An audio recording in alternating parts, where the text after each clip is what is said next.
오늘 함께 나누실 하나님 말씀은 요한복음 5장 말씀입니다. 1절로 18절까지만 함께 두 절씩 교도하겠습니다. 베데스다 못의 구원의 빛이라는 제목으로 오늘 주신 하나님 말씀 함께 나누기 원합니다. 저희는 요한복음 말씀 계속 살펴보면서 그동안 요한복음 1장부터 일어난 여러 정황을 통해서 볼 때 크게 이렇게 두 가지 점이 두드러지게 나타나는 것을 우리는 확인할 수 있었습니다. 그것은 뭐냐면 첫 번째로 유대교의 실패입니다. 유대교는 결국 희망을 잃었고 기쁨을 잃었고 그리고 더 이상 소망이 없는, 그래서 유대교의 최고봉인 니고데모의 모습 속에서 정말 도저히 희망을 볼 수 없었고, 또 가나 혼인잔치에서 더 이상 기쁨의 만족을 줄 수 없는 죽은 잔치를 보았습니다. 바로 그와 같은 희망 없는 유대교에 예수님께서 희망을 심어주는 바로 메시아로서 그 시대를 시작하고 있음을 저희는 살펴봤습니다. 그래서 유대교의 실패와 이스라엘 비참한 상황과 그리고 예수 그리스도 중심으로 일어나는 놀라운 새 시대, 새 구원의 시대의 그러한 열림을 살펴봤습니다. 그런 가운데서 지난 시간에 가장 인생에 있어서 밑바닥 인생을 살았던 그리고 유대인 사회 속에서 완전히 버림받고 이방인 사회에 혼합되어서 결국 어떠한 정체성도 가지지 못했던 아무런 희망이 없는 이방연이라고 할 수 있는 사마리아 여인을 찾으셔서 영원히 목마르지 않는 생수를 주시는 장면을 살펴보았습니다. 그 장면 속에 우리가 특별히 살펴봤던 것은 그리스도를 개인적으로 만나는 이 여인의 삶은 놀라운 변화가 일어났다는 것이죠. 그 변화는 바로 늘 물질계 속에 묶여있던 이 여인, 날마다 목마를 수밖에 없는 인생, 더 이상 목마르지 않는 생수를 만난 것입니다. 그래서 그 결정적인 결과는 물동이를 던지고 그가 그렇게 피했던 많은 사람들, 사마리아 사람 마을에 들어가서, 그의 마을에 들어가서 그가 메시아를 만났다고 선언하는 사건이 일어나게 됩니다. 그 사건 이후에 요한복음 4장 39절 이하의 말씀에 보면 그 뒤 이야기가 나오고 있습니다. 여자의 말로 인해서 많은 사람들이 예수 그리스도가 메시아라는 사실을 믿게 되는 사건이 일어납니다. 39절 마지막에 그가 내게 말하였다 증언함으로 그 동네 중에 많은 사마리아인이 예수를 믿는지라. 그러면서 이 사마리아인들의 특징은 뭐냐면 예수님을 또 초청을 했습니다. 그래서 예수님을 여기서 유하십시오 라고 예수님을 받아들입니다. 유대인 남자였습니다. 유대인이었습니다. 그 유대인을 유대인으로 본 것이 아니라 메시아로 본 것입니다. 자기들이 그렇게 기다렸던 메시아가 온 것입니다. 그래서 그곳에 이틀을 유하시면서 예수님의 말씀을 들을 때 예수의 말씀으로 말미암아 믿는 자가 더욱 많아졌다라고 말하고 42절에 놀라운 고백을 하죠. 그것은 그 여자에게 말하되 이제 우리가 믿는 것은 내 말로 인함이 아니니 이는 우리가 친히 듣고 그가 참으로 세상의 구주이신 줄을 알미라. 사마리아 사람들의 고백에 놀라운 선언이 일어났습니다. 그 선언은 뭐냐면 세상의 구주라는 선언을 한 것입니다. 이 선언은 위대한 선언입니다. 요한복음 1장에 예수님께서 그의 백성들에게 왔다라고 성경은 말하고 있습니다. 세상에 왔다라고 말했습니다. 세상에 빛이 왔는데 빛이 세상 어둠으로 말미암아 그 빛을 깨닫지 못했다고 말씀하고 있습니다. 바로 유대교의 상황이었습니다. 유대인들은 메시아를 기다렸고 그들이 소망하는 그 그리스도를, 그 메시아를 기다렸는데, 그리스도라는 메시아가 올 것을 기다렸는데 그 메시아가 왔음에도 불구하고 그들은 예수님을 만나지 못했습니다. 하나님의 영광이 임함에도 하나님을 보지 못했습니다. 그런데 참으로 이 하나님을 보지 못한 이 그리스도라는 이 빛, 생명의 빛은 어디에 비추었습니까? 이방 땅 사마리아 그 버림받은 사람들이 바로 예수 그리스도를 보고 사마리아 사람들이 그는 세상에 오는 구주다 이런 선언을 한 것이죠. 이거 어마어마한 선포였습니다. 어마어마한 사건입니다. 그래서 사마리아 이 여인을 만난 사건은 결국 세상의 구주라는 것을 사람들이 인식하는 놀라운 사건이 벌어집니다. 자, 이것이 굉장히 중요한 것입니다. 예수 그리스도를 만난 사람들, 예수님을 만난 사람들의 특징은 예수님이 그냥 버려질 뿐이요, 그냥 지나가는 손님이요, 그냥 아무런 관계없는 분이 아니라 그분이 세상의 구주다. 세상의 구주라는 말은 다른 말로 하면 나의 구주십니다라는 그러한 믿음의 고백을 하게 되는 줄로 믿습니다. 예수님을 제대로 만나야 됩니다. 유대인들은요, 예수님을 제대로 못 만났어요. 예수님을 만나는 것이 그렇게 힘들었어요. 그렇게 예수님을 앞에다 놓고도 예수님을 못 만났습니다. 그 사람들의 불행이었어요. 왜요? 그런 눈이 어두워졌기 때문에. 그들은 눈이 어두워져서 볼 수 없었기 때문에. 그런데 예수님의 말씀을 듣고 깨달은 사람들은 예수님을 세상의 구주로 인식했습니다. 이런 소문이 퍼져나갔습니다. 그래서 43절 이하에 보면 이제 왕의 신하의 아들이 고쳐지는 사건이 나오는데요. 그것은 가나에서 일어난 사건이었습니다. 예수님께서 가나로 갔는데 갈릴리 가나에 46절에 보니까 전에 물로 포도주를 만드신 곳인데 왕의 신하가 있어서 아들이 가버나움에서 병들었는데 가버나움에서 가나까지 이 아버지가 아들을 고치기 위해서 달려옵니다. 달려와가지고 예수님께 와서 예수님을 만나가지고 청하되 내려오셔서 내 아들의 병을 고쳐주소서 이런 이제 요청을 하게 됩니다. 자, 그가 거의 죽게 되었습니다. 라고 이렇게 부탁을 하게 되는 거죠. 그런데 이 사람은 왕의 신하다라고 46절에 말하고 있습니다. 이름이 나오진 않습니다. 왕의 신하니까 좀 권세가 있었겠죠. 힘도 있었겠죠. 또 부도 있었음을 알 수가 있습니다. 왜냐하면 나중에 그 아들이 낳고 나서 종들이 이 왕의 신하를 찾아온 장면이 나옵니다. 그래서 종들과 만나게 되는데 종이 있었습니다. 즉 부도 있고 힘도 있고 권세도 있는 사람이었습니다. 그런데 그런 사람이 예수님께 와서 청하기를 예수님 오시옵소서, 내려오셔서, 즉 가버나움으로 오라 이거죠. 가버나움으로 신방 오세요 이거예요. 신방 와서 내 아들을 고쳐주십시오. 이렇게 이제 요청하는 것입니다. 예수님께서 이 말을 들었을 때 48절에 너희는 표적과 기사를 보지 못하면 도무지 믿지 아니하는도다 라는 어떤 그 경고를 하십니다.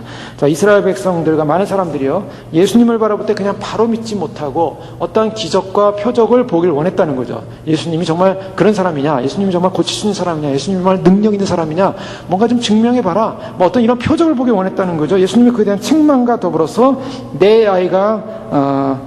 아들이 살아있다라고 이렇게 선언하십니다. 그랬을 때 놀라운 반응은요, 이 왕의 하인이라는 이 사람은, 왕의 하인은 바로 이방 사람을 알려주고 있습니다.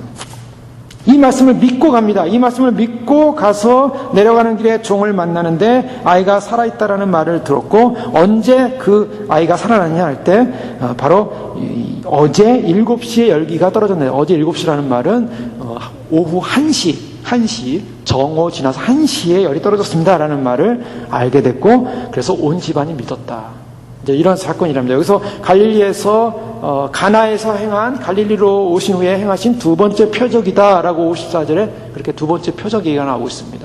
근데 여기 놀라운 것은요, 사마리아 여인을 만나시고 사마리아 사람들로부터 세상의 구주가 되신 주님께서 이제 이방 사람에게 다시 한번 표적을 행하시고 기적을 행하시는 장면을 보게 됩니다. 근데 이 장면은 가나 혼인잔치랑 지금 맥락이 비슷한 것을 우리가 보게 됩니다. 왜냐하면 가나 혼인잔치에 포도주가 떨어졌을 때 어머니 마리아가 요청을 하죠. 포도주가 떨어졌다 하니까 그거 나와 무슨 상관이냐, 예수님이 그것을 거절합니다.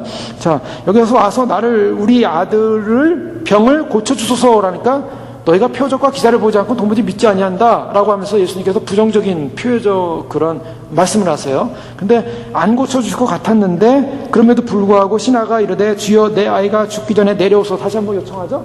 요청하니까 예수님께서 아들이 살아있다. 자, 이것이 가나 혼인잔치에도 예수님께서 거절했지만 내 때가 이르지 않았습니다. 그랬더니 마리아가 예수님이 무슨 말씀하시는지 들어라 라고 하니까 종들이 듣길 원하니까 물을 떠서 갖다 회당 잔치장에게 주어라, 이런 장면이 나타나죠. 순종하게 됩니다. 순종하고 났을 때 어떻게 일어났습니까?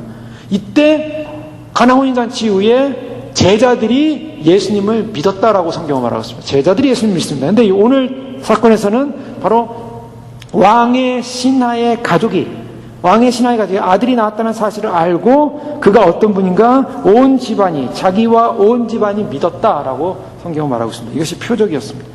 주님께서 이와 같은 표적을 행함으로 말미암아 메시아 시대가 시작되었고 메시아 시대가 도래하고 있다라는 것을 지금 선언하고 있습니다. 이런 선언 가운데 오늘 이제 5장으로 넘어오면서 우리가 잘 알고 있는 이 베데스다 연못가에 있는 한 병자가 고침을 받는 사건을 우리가 만나게 됩니다. 참 주님께서 이렇게 놀라운 기적을 베푸시는 가운데 다시 유대인의 명절이 되어서 예수께서 예루살렘에 올라가셨다라고 성경은 말하고 있습니다. 자, 우리가 요한복음을 볼 때 항상 이미 서두에 말씀드렸던 것처럼 요한복음에는 의미가 있다 그랬습니다. 그래서 장소에도 의미가 있고 숫자에도 의미가 있고 이 요한복음 전체에는 영적인 의미를 담아놨기 때문에 영적인 해석이 필요한 부분입니다. 그래서 영적인 해석들을 해석하시는 부분이 있는데 1절에 그 후에 유대인의 명절이 됐다. 자, 이 명절은 어떤 명절이 있을까요? 유대인의 명절이 여러 가지가 있겠는데 특별히 예루살렘에 올라가야 되는 명절들이 있습니다. 그것은 뭐냐면 유월절과 같은 명절입니다.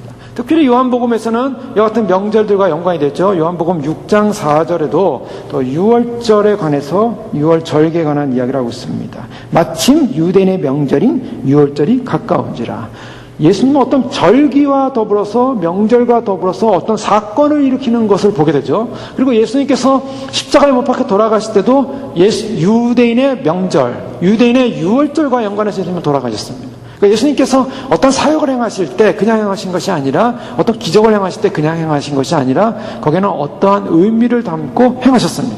자, 그것을 보게 되죠. 또 요한복음 7장 2절에는 장막절, 초막절이라고 하시는 장막절에 관한 이야기를 하고 있습니다. 유대인의 명절인 초막절이 가까운지라. 또 10장 22절 말씀에 보도 또한 명절에 관련된 얘기가 나오죠. 예루살렘에 수전절이 이르니 때는 겨울이라. 또 11장 55절에 유월절 관련해서 말하고 있습니다. 그런데 이와 같이 중요한 절기들, 유월절, 장막절, 나팔절, 이와 같은 신년에 해당되는 나팔절, 9월이죠. 올해는 아마 9월 5일부터 시작된다고 하는데요. 이 유대인의 이 나팔절이, 그러니까 신년입니다. 신년인데 바로 이것은 무엇을 말하냐면은 하나의 그 예식을 위한 하나님께서 베푸신 그러한 절기의 의미를 기념하고 하나님께서 예배, 제사를 드리는 그런 제사 의식으로서 예루살렘 성전으로 다 올라가면 했습니다. 그래서 오늘 말씀에도 그 왜 유대인의 명절이 되어 예수께서 예루살렘에 올라가시냐. 예수님께서는 이 유대 율법에 따라서 예루살렘 성전에 올라가신 것입니다.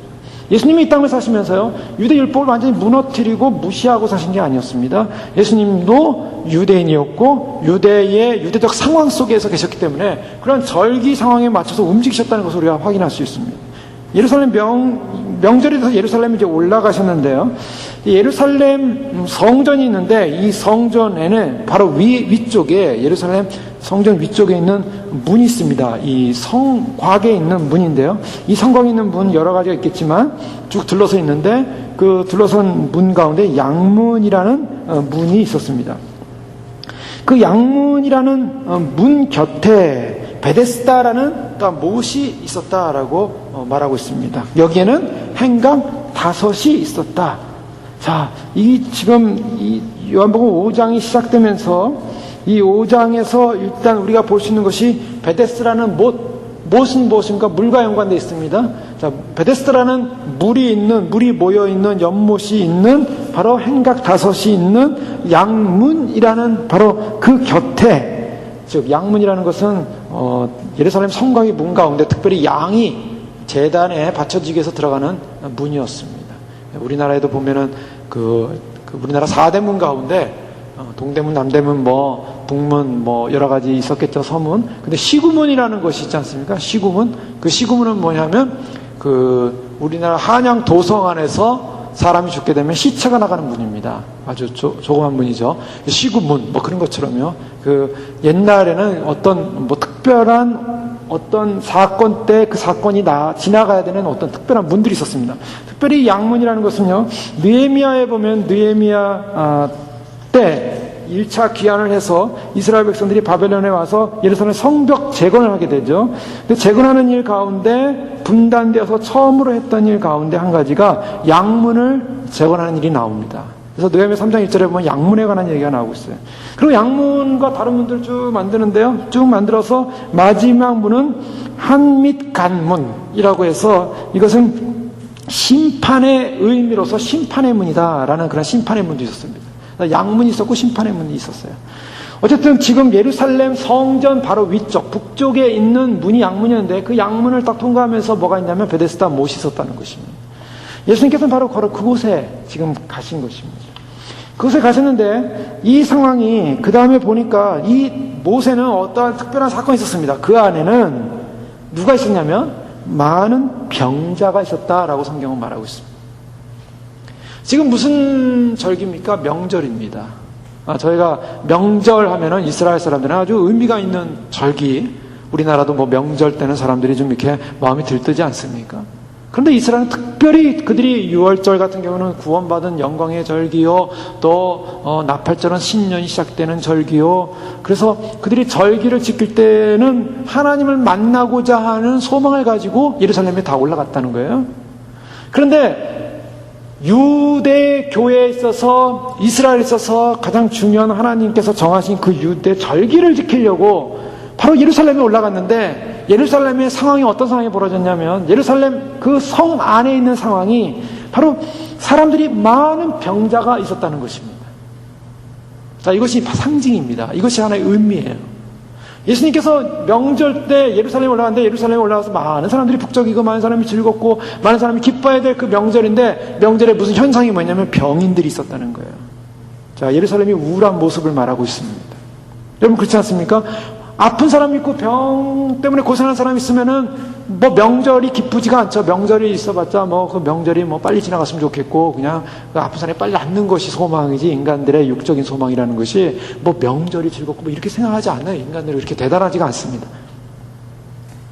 그 안에 많은 병자가 있었다. 이 바로 예루살렘 안에, 명절인 예루살렘 안에 병자가 있었다. 그래서 분위기가 갑자기 풍경에 애처로워지는 분위기로 전환하는 것을 보게 됩니다.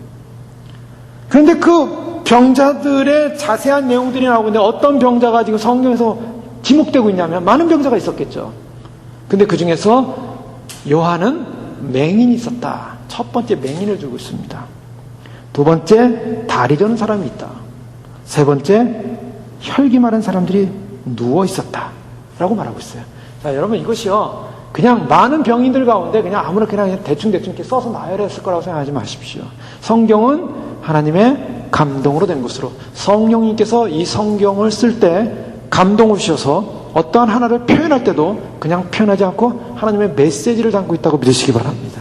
그것이 성경을 보는 눈이에요. 우리가 영적으로 성경을 바라보면서 성경을 이해할 수 있는 눈은 뭐냐면, 바로 이 많은 병자들 가운데 첫 번째로 나타난 병자는 누구냐면 맹인이었어요. 소위 말해서 보지 못하는 사람, 시각장애인이에요. 소경이에요.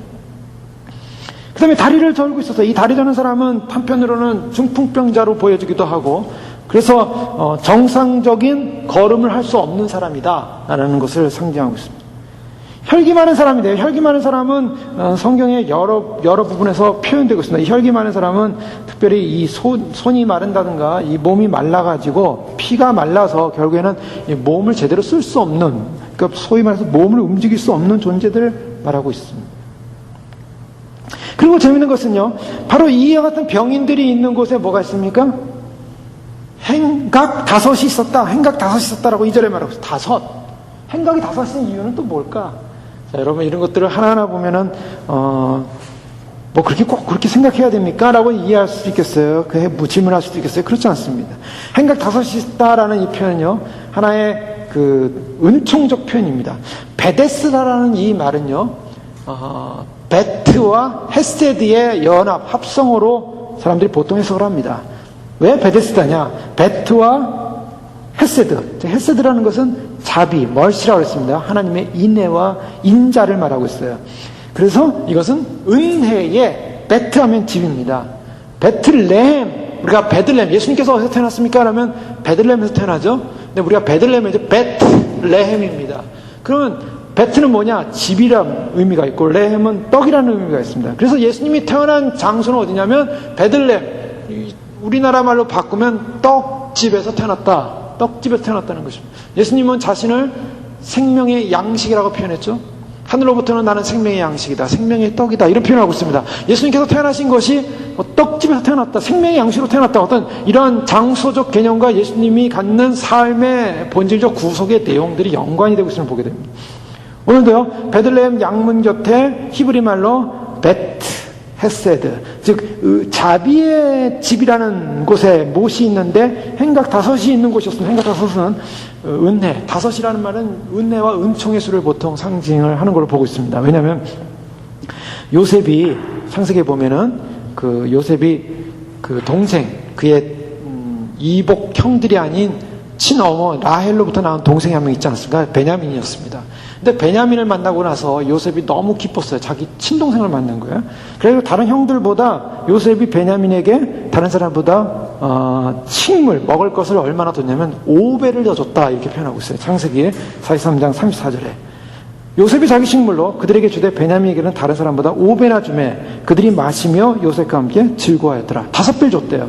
또 창세기 45장 22절에 보면 또 그들에게 다 각기 옷 한 벌씩 주되 베냐민에게는 은 300과 옷 5벌을 줬다. 은 300과 옷 5벌을 줬다. 5이라는 수가 상징적 의미를 담고 있습니다. 우리가 애우는 주기도문의 내용을 보면 5번째, 오늘날 우리에게 일용할 양식을 주옵시고 하나님의 은혜, 하나님의 은혜를 간구해요. 양식을 주옵시고 하나님부터 간구하는데 간구하는 내용 가운데 특별히 우리를 위해서 우리의 그러한 육체적 삶을 위해서 간구하는 내용 가운데 양식 유일합니다. 하나님 우리에게 일용할 양식을 주옵시고 라고 기도할 때 이것이 5번째 간구에 들어가요. 이 지금 행각 5이 있다라는 표현 속에 뭐냐면 지금 베들레헴이 아니죠. 베데스다와 같은 바로 자비의 집, 그 다음에 은총의 상징으로 나타나는 5이라는 수.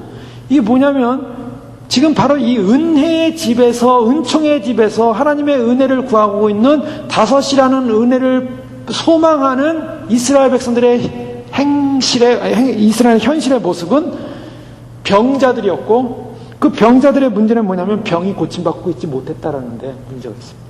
자비의 집에서 병을 고침받고 있지 못하고 있었어요. 자, 이 사람들이 지금 여기에 누워있게 되는데요. 이 3절 마지막에 물의 움직임을 기다린다. 이게 굉장히 또 중요한 의미를 담고 있습니다. 그들은 지금 병인으로서 뭘 기다리고 있습니까? 고침받기를 기다리고 있는 거예요. 환자로서 고침받기를 기다리고 있어요. 환자들의 소망은 고침받는 겁니다. 기다리는 거예요. 그런데 이 기다린다는 개념은 굉장히 중요한 영적인 의미를 담고 있습니다. 이들은 육적으로 볼 때 단지 병의 고침만을 기다리고 있는 상황이었지만, 그러나 영적인 의미에서 본다면 이스라엘은 바로 이것은 베데스다의 못이라는 이 베데스다의 물이라고 하는 것은 바로 유대교를 상징하고 있어요. 예루살렘을 상징하고 있어요. 바로 유대적 상황, 물과 연관돼서 물로 씻고 물로 정결해야 되고 물로서 그들이 참으로 청결함을 얻는 그러한 사건 속에 있는 하나의 율법적 사건의 예루살렘의 모습, 유다의 모습이었다면 그들이 기다리고 있는 것입니다. 근데 누굴 기다리고 있냐면요, 이는 천사가 가끔 못에 내려와 물을 움직이게 하는데, 이것이 이제 진짜인지 아닌지 당시의 사람들에게 전해 들어온 전설과 같은, 또 그래서 그 전설과 같은 사건 속에 물이 움직이면은 병이 낫는다 라는 이런 어떤 하나의 이야기를 듣고 그들이 기다리고 있었을 것이다. 이게 성경에서는 그렇게 해석을 합니다. 아니면은 천사가 정말 실제로 그러한 은혜를 베풀어서 그 중에 한 명 정도는 먼저 들어가는 사람이 고침을 받을 것이다. 그런데 그것은 거의 희박한 얘기예요. 예전에 누가 고침을 받아서 그 같은 얘기가 나왔는지 아니면 전설인지 정확하진 않지만 그 근거는 정확하지 않아요. 그럼 어쨌든 이들은 기다리고 있는 거예요.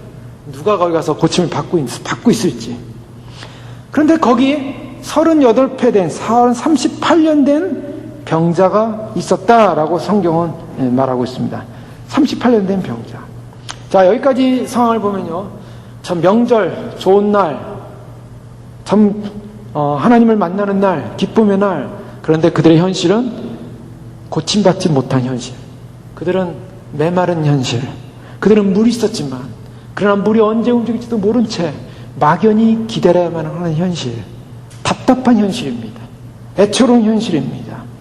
자, 이것은 왜 이런 현실이 벌어졌을까요? 이런 현실이 벌어진 이유는 예수님이 이 땅에 오셔야만 했던 이유과 연관이 있습니다.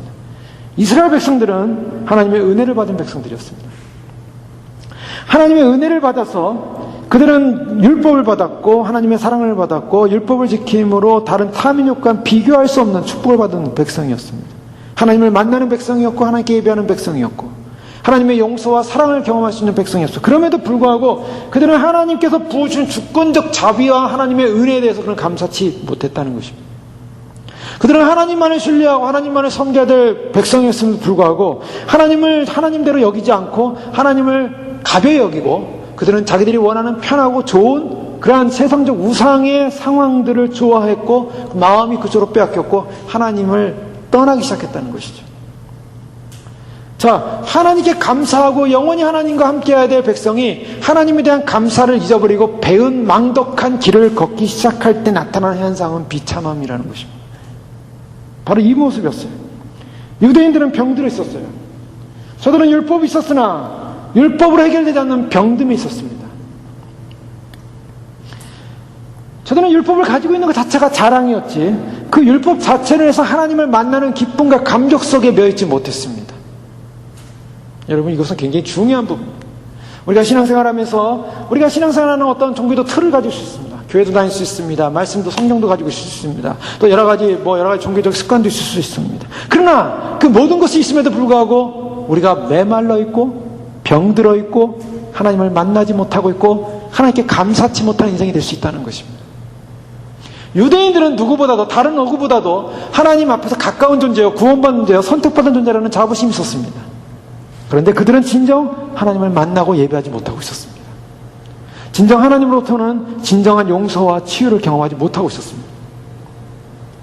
여러분, 그것이 얼마나 불행하더라. 내가 어떤 종교적 특권과 우월의식이 있어서 그 종교적 특권과 우월의식이 나를 구원할 거다라는 생각을 한다면 유대주의와 동일한 것입니다. 자신의 삶은 주님으로부터 오는 진정한 기쁨과 만족과 주님으로부터 오는 기쁨과 소망을 경험하지 못하고 있는 거예요. 전혀 경험하지 못하고. 왜 그런가? 주님 앞에서 그가 받은 은혜에 대한 감사를 잃어버렸기 때문입니다. 감격을 잃어버렸기 때문입니다. 은혜의 집에서, 사실은 은혜의 집에서 은혜에 대한 감격이 없는 인생들.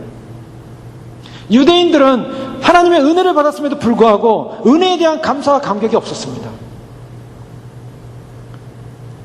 그들은 하나님에 대한 은혜와 감사에 대한 감격보다는 자기들이 원하는 좋아하는 것, 그것을 더 좋아하기 시작했고 하나님을 떠났던 것이죠. 자, 그것을 병인들 가운데 첫 번째로 소경을 두고 있는 것입니다. 맹인이다. 자, 맹인은 무엇입니까? 눈멀어 있습니다. 눈멀어서 보지 못합니다. 자, 지금 38년 된 병자가 있는 그곳에 예수님께서 거기서 베데스다라는 바로 그 연못에 찾아갔습니다. 그때 예수께서 6절에 보면 누운 것을 보시고 병이 벌써 오래된 줄 아셨다라고 말했습니다. 많은 병자들이 있었습니다. 예수님이 보는 눈에는 소경이 있었고 다리 저는 자가 있었고 혈기 많은 사람이 있었고 많은 사람들이 누워 있었을 것입니다. 그런데 그들은 눈이 어두워서 참 빛으로 오고 생명으로 오고 참으로 구원을 줄 바로 예수 그리스도를 보지 못하고 있다는 것입니다. 자기들의 절대적인 결핍에 눈멀어 있습니다. 뭐가 필요한지도 모르고 뭐가 중요한지도 모르고 신적이고 영광스러운 광채이신 그리스도가 왔는데 그 아름답고 흠모해야 될 그분을 보지 못하고 있는 소경의 상태였습니다. 다리 저는 모습이었습니다. 다리 저는 모습. 계명은 가지고 있었지만, 말씀은 가지고 있었지만, 그러나 그 말씀을 똑바로 행할 수 없는 속에서 불구된 인생이었습니다. 안진뱅이 같은 인생이었습니다. 더 이상 계명을 따라서 말씀을 따라서 걸을 수 없는, 제대로 걷지 못하는 그러한 불구가 되어 있었습니다. 그것이 유대교입니다. 또한 그 가운데는 손이 많은 사람이 있었습니다. 손이 말라서 더 이상 아무 일도 할 수 없는, 몸이 마른 사람, 혈기가 마른 사람. 성경에 보면 누가복음 6장 6절에 보면 또 다른 안식일에 예수께서 회당에 들어가 가르치시는데 거기서 많은 병자 중에 특별히 손이 마른 사람을 발견하게 됩니다. 고쳐주죠. 자, 혈기가 마른 사람, 혈기 말아서 움직일 수 없는 사람, 누워있는 사람, 더 이상 아무것도 할 수 없는 무능의 상태를 말하고 있습니다. 이스라엘 상태는 무능했습니다. 그래서 이 모든 것을 다 모아서 많은 병자다라고 말하고 있습니다. 맹인이요, 저는 다리요, 혈기에 말라서 마비되어서 아무것도 할 수 없는, 근데 그들은 기다리고 있었습니다. 기다리는 그분이 왔습니다. 그분이 빛으로서 바로 그 자리에 있는데 그들은 바라보지 못하고 발견하지 못한 것입니다. 가장 불행한 것은 예수님을 못 발견하는 인생이 가장 불행한 인생입니다. 그런데 놀랍게도요, 예수님께서 여기서 주권적 하나님의 신적 치유의 역사를 이루십니다. 주권적 하나님의 치유의 역사가 무엇인가? 그것은 많은 병인들이 있었는데 그 많은 병인들 가운데 특별히 38년 된 병자를 바로 주님께서 주목하고 계셨다는 것입니다. 보니까 병이 벌써 오랜 줄을 아셨다는 것입니다. 병이 오래죠. 그런데요, 참 여기서 또 우리가 한 가지 또 주목해 볼 수 있는 것은 왜 성경에서 이 병자의 병이 38년 된 병자라고 이렇게 지명하고 있냐라는 것이죠. 38년의 병자다. 참 긴 시간이다. 이렇게 우리가 이해할 수가 있습니다. 그런데요, 이것은 억지, 그런 논리의 비약이라고 보기보다는 성경에서 주는 담고 있는 의미들을 우리가 발견하고 싶은 것이죠. 신명기 2장 14절 이하에 보면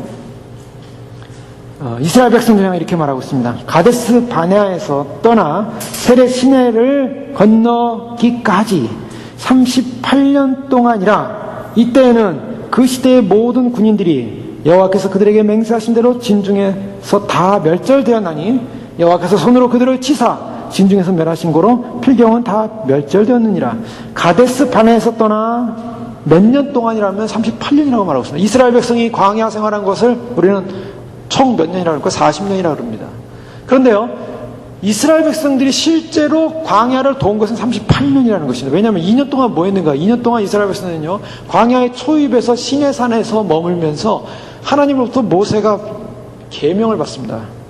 율법을 받아요. 그리고 그들은 율법을 받고 난 다음에 문제는 뭐냐면 가데스 바네아에서 정탐꾼을 가나안에 집어넣어서 정탐하고 있지 않습니까? 정탐했는데 정탐하고 난 결과가 뭐냐면 우리는 그곳에 못 들어간다. 자, 가나안은 이스라엘 백성들이 스스로 전쟁에서 들어가서 차지하는 땅이 아니었습니다. 하나님이 약속한 땅이었습니다. 가나안은 하나님께서 젖과 꿀이 흐르는 땅, 너희가 너희로 인도할 땅, 하나님께서 이미 약속한 땅이었어요. 그런데 이 이스라엘 백성들은 무슨 생각을 했냐면 정탐을 하고 나서 우리가 들어갈 수 있냐 들어갈 수 없냐 자기들이 계산하기 시작했다는 것입니다. 구원이라고 하는 것은 어떤 의미에서는 하나님의 전적인 은혜로 들어가는 것이 구원인데, 우리는 구원에 이르기 위해서 무엇을 생각하냐면 우리가 거기서 들어갈 수 있느냐 없느냐 우리가 그쪽 편에서 생각을 할 수 있다는 거죠.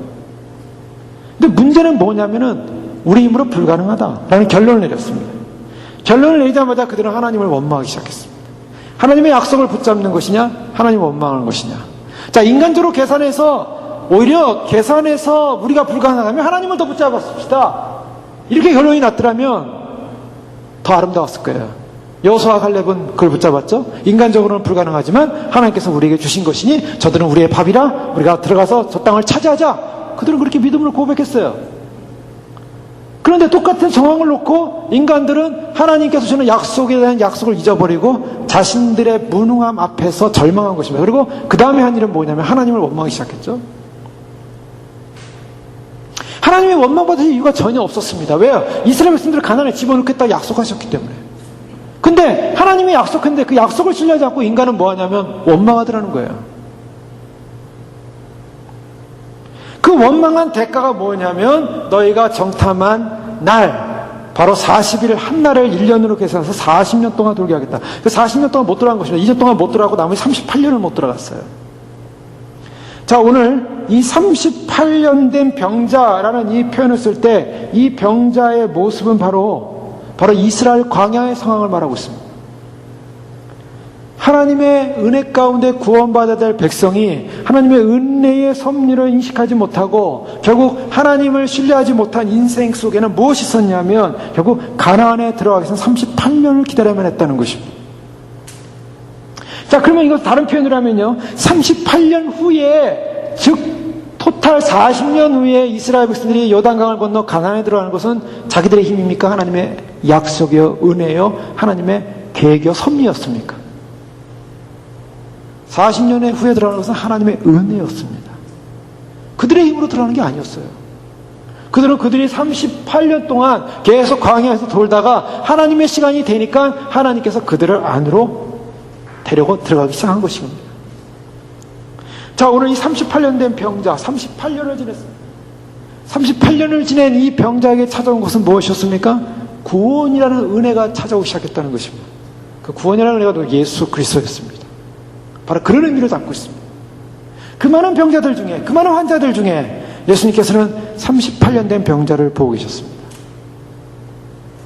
이스라엘, 자기의 힘으로 구원을 받을 거라고 생각하고 스스로 판단하고 스스로 계산하고, 그래서 그 계산 앞에 답이 나오지 않으니까 하나님을 원망했던 이스라엘. 하나님의 나라는 하나님의 주권적 은혜에 들어가는 것이다. 은혜 사건, 하나님의 은혜 사건, 하나님을 만나는 사건. 여러분, 왜 사람들이 하나님을 원망합니까? 하나님을 못 만났기 때문에 원망합니다.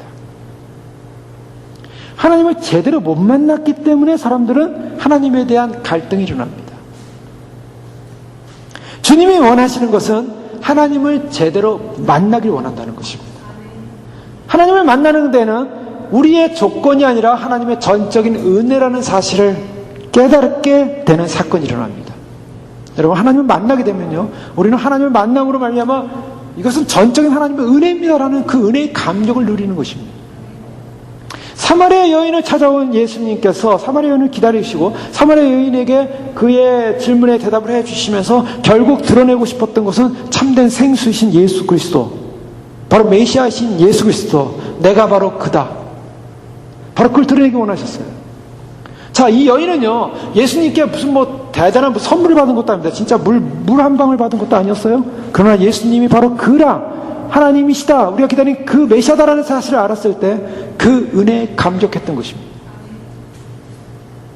여러분, 구원이라는 것은 어디 있습니까? 구원이라고 하는 것은요, 우리가 구원을 어떤 면에서는 우리가 굉장한 것을 대단한 것을 우리가 행위로 노력하고 쟁취해서 들어가냐, 그래서 그것을 많이 했냐 적게 했느냐의 싸움이 아닙니다.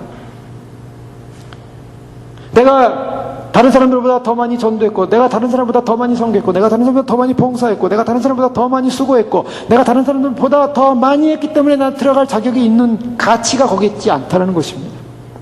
그걸 분명히 하셔야 합니다.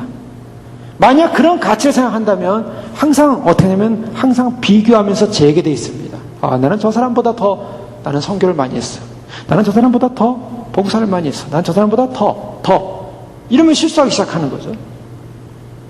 이스라엘 백성들이 분명히 알아야 될 사건은 무엇이었냐면 바로 예수 그리스도만이 우리에게 구원을 주니는 바로 그분이라는 그 은혜의 주권자이신 그 분에 대한 고백과 인식을 하기 원하셨다는 것입니다. 여기 지금 왜 이스라엘 백성은 다 병자가 됐고, 왜 맹인이 됐고, 왜 다리 저렸고, 왜 혈기 마른 사람으로 누워 있어야만 했습니까? 율법이었습니다. 율법을 지켜서 율법대로 하려고 하고 율법을 행하려고 했지만 다 율법 속에서 다 이룰 수가 없었어요. 아무도 율법을 지킨 사람이 없었습니다.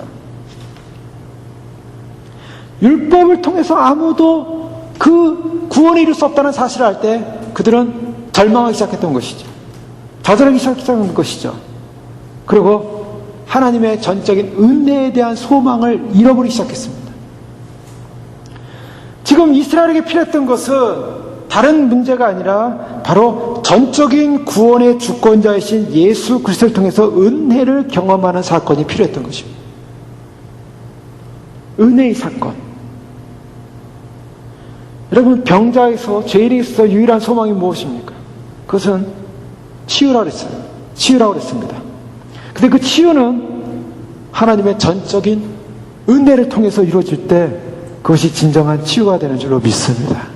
하나님의 전적인 은혜요. 그래서 주님께서 그 은혜가 필요한 그에게 물으십니다. 내가 낫고자 하느냐? 자, 왜 물으셨을까요? 당연한 거 아닙니까? 예수님이 물으세요. 지금 38년 동안 낫기 위해서 물이 움직이면 들어가려고 낫기 위해서 거기 누워 있었던 이 38년 된 희망을 잃어버린 그 환자에게 주님께서 내가 낫고자 하느냐? 이건 묻는다는 것은 사실은 별 의미가 없어요. 당연한 거죠.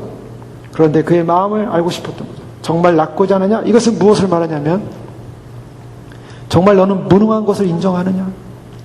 날 수 없다는 것을 인정하느냐? 두 번째, 그렇다면 정말 날 수 없다는 너의 인정 속에 낫기를 소망하는 마음이 정말 있느냐? 여러분, 많은 사람들이 정말 소망 없이 살아가는 사람도 많이 있습니다. 그냥 자포자기한 채, 포기한 채. 예수님을 믿는 것도요, 어떤 사람은 미리 포기해버린 사람이 있어요. 나는 안 돼. 나는 못 믿어. 정말 낫고자 하느냐? 주님이 물으신다고 어떡하시겠습니까? 포기한 사람은요? 뭐 나면 좋고요, 안 나면 그만이고요. 정말 낫고자 하느냐? 중심을 보시는 거예요. 여러분, 마찬가지입니다. 주님 오실 때, 주님이 오시면은, 영광스러운 주님이 오시면은 정말 신부들을 데려가신다고 하셨는데, 정말 그날의 신부가 되길 원하느냐? 주님이 오셔서 날 데려가시면 감사, 안 데려가시면 뭐 또 어떻게 해보겠죠? 이런 마음으로는 안 된다는 거예요. 주님이 물으시는 거예요. 정말 낫고자 하느냐? 정말 구원받고자 하느냐? 정말 나를 만나고자 하느냐? 너는 정말 은혜를 경험하기를 원하느냐? 여러분이 굉장히 중요한 부분입니다. 주님이 물으십니다.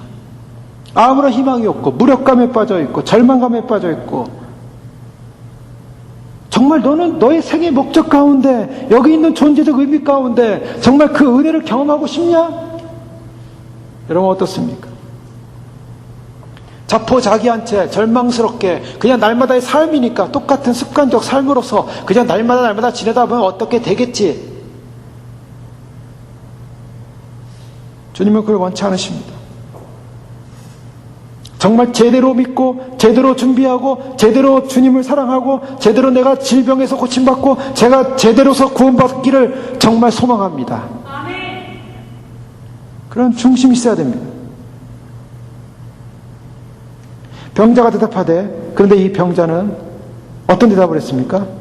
예, 낫고자 원합니다. 이렇게 나왔어야 돼요. 그런데 이 병자는 주여, 물이 움직일 때 나를 못에 넣어주는 사람이 없어. 내가 내려가는 동안에 다른 사람이 먼저 내려가나이다. 왜 그렇습니까? 지금 이걸 질문하는 그분이 누군지를 모르는 거예요. 문제의 핵심은 여기 있습니다. 왜 우리의 삶에 예수 그리스도가 핵심이어야 되는데 항상 우리의 문제는 예수 그리스도가 핵심이 안 되고 항상 나를 도와줄 사람, 나의 환경적 조건, 나의 상황적 조건, 이런 조건이 나에게 만족되어지기를 우리는 희망하고 있다는 것입니다. 주님은 그걸 부르시는 거예요, 지금. 요한복음 5장 40절에 예수님이 뭐라고 말씀하십니까? 그러나 너희가 영생을 얻게 하여 내게 오기를 원하지 아니하는도다. 주님께 가기를 원치 않는데요. 21절 말씀 뭐라고 말씀합니까? 아버지께서 죽은 자들을 일으켜 살리신 같이 아들도 자기가 원하는 자들을 살리시느니라. 예. 어떤 사람을 살기 원하십니까?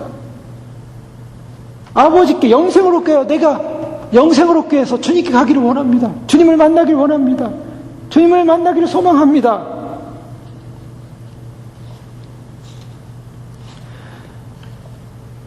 바로 이 38년 된 병자는 그의 상태 속에서 하나님 바로 당신만을 의지하겠습니다. 나의 상태에서 당신만을 바라보겠습니다. 라고 고백했어야만 하는데 그는 사람에게 고정되어 있었어요. 도와줄 사람을 찾고 있었습니다. 내가 가는 동안 누가 일을 하고 있었습니까? 내가 가는 동안 아마도 누워 있었는데 누워서 가는 그 몸이 38년 동안 누워 있었으니 얼마나 움직이기가 어렵겠어요. 자기가 가는 동안 가봤자 1cm 갔겠습니까? 2cm 갔겠습니까? 몸이 그 자리에서 움직였는지 모르겠어요. 마음은 가고 있었지만 몸은 그 자리에서 안 움직였는지도 모르겠어요. 자기가 가는 동안 딴 사람이 먼저 들어갑니다.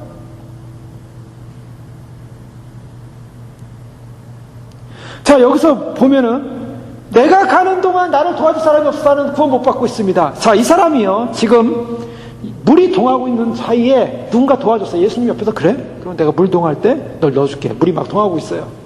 다 마침. 그때 예수님이 그를 끌어가지고 물에다 집어넣어가지고 구원을 시켰다고 생각해 보십시오. 주님이 그런 구원을 주셨을까? 이 환자 마음속에는 내가 가는 동안 나를 도와줄 사람이 없습니다.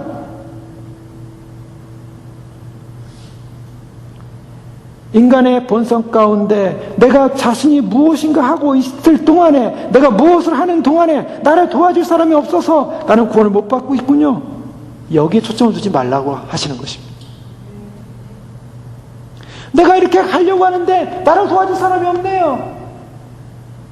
내가 구원받고자 하는데 날 정말 함께 해줄 사람이 없네요. 그래, 뭐 하고 있습니까? 내가 이렇게 된 건 날 도와줄 사람이 없어서 이렇게 된 거예요. 왜 사람들은 나를 안 도와줍니까? 여기는 인간의 이기성이 나오죠. 나를 도와줘야 돼, 나를.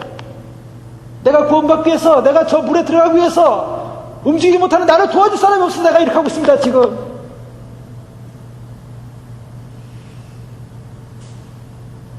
인간의 절망입니다.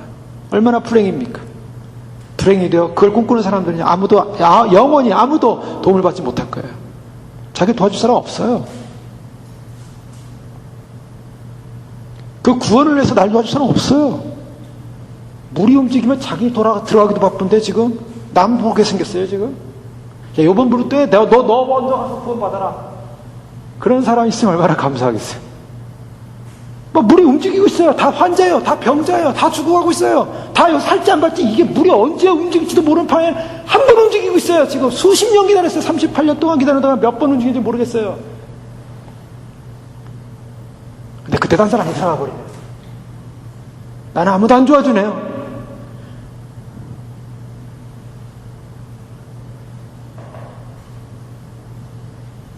그의 심령 속에는 자기를 도와줄 사람이 없습니다. 인간의 절망이요, 유대교의 절망의 소리입니다. 우리가 구원받길 원하지만 이 구원받는데 도움이 되는 사람이 아무도 없습니다. 아무도 우리를 구원할 수가 없습니다. 도울 자가 없는 절망. 아마 세상 사람들은 이 도울 자가 없는 절망에 부딪혔을 때 어떻게 하겠습니까? 자살을 생각할 수도 있겠죠. 소외로 인한 세상을 원망하고 세상을 다 불질러버리겠다. 아마 분노에 찰지도 모르겠어요. 누구를 원망하고 있습니까, 지금? 나를 안 도와주는 사람을 원망하고 있는 거예요. 나를 왜 안 도와주냐? 인간은 도와줄 만큼 그렇게 힘 있는 존재가 안 돼요. 다 병자들이기 때문에. 그때 주님이 뭐라고 하십니까? 예수께서 이르시되, 누가 말씀하십니까? 예수께서 이르시되, 일어나 내 자리를 들고 걸어가라. 일어나 내 자리를 들고 걸어가라. 이 말씀은요, 종말론적인 구원의 선언입니다. 왜 종말론적인 구원의 선언이냐면 21절을 보십시오. 아버지께서 죽은 자들을 일으켜 살리신 같이, 죽은 자들을 일으켜 살리신 같이, 예수께서 이르시되 죽은 자야 일어나 내 자리를 들고 걸어가라. 살리신 거예요. 지금 절망의 상황, 죽음의 상황, 사망의 상황, 아무도 도울 자 없는 상황, 아무도 도와주지 않았던 상황, 오직 그 죽어있는 인생을 살릴 분은 인간에게 없습니다.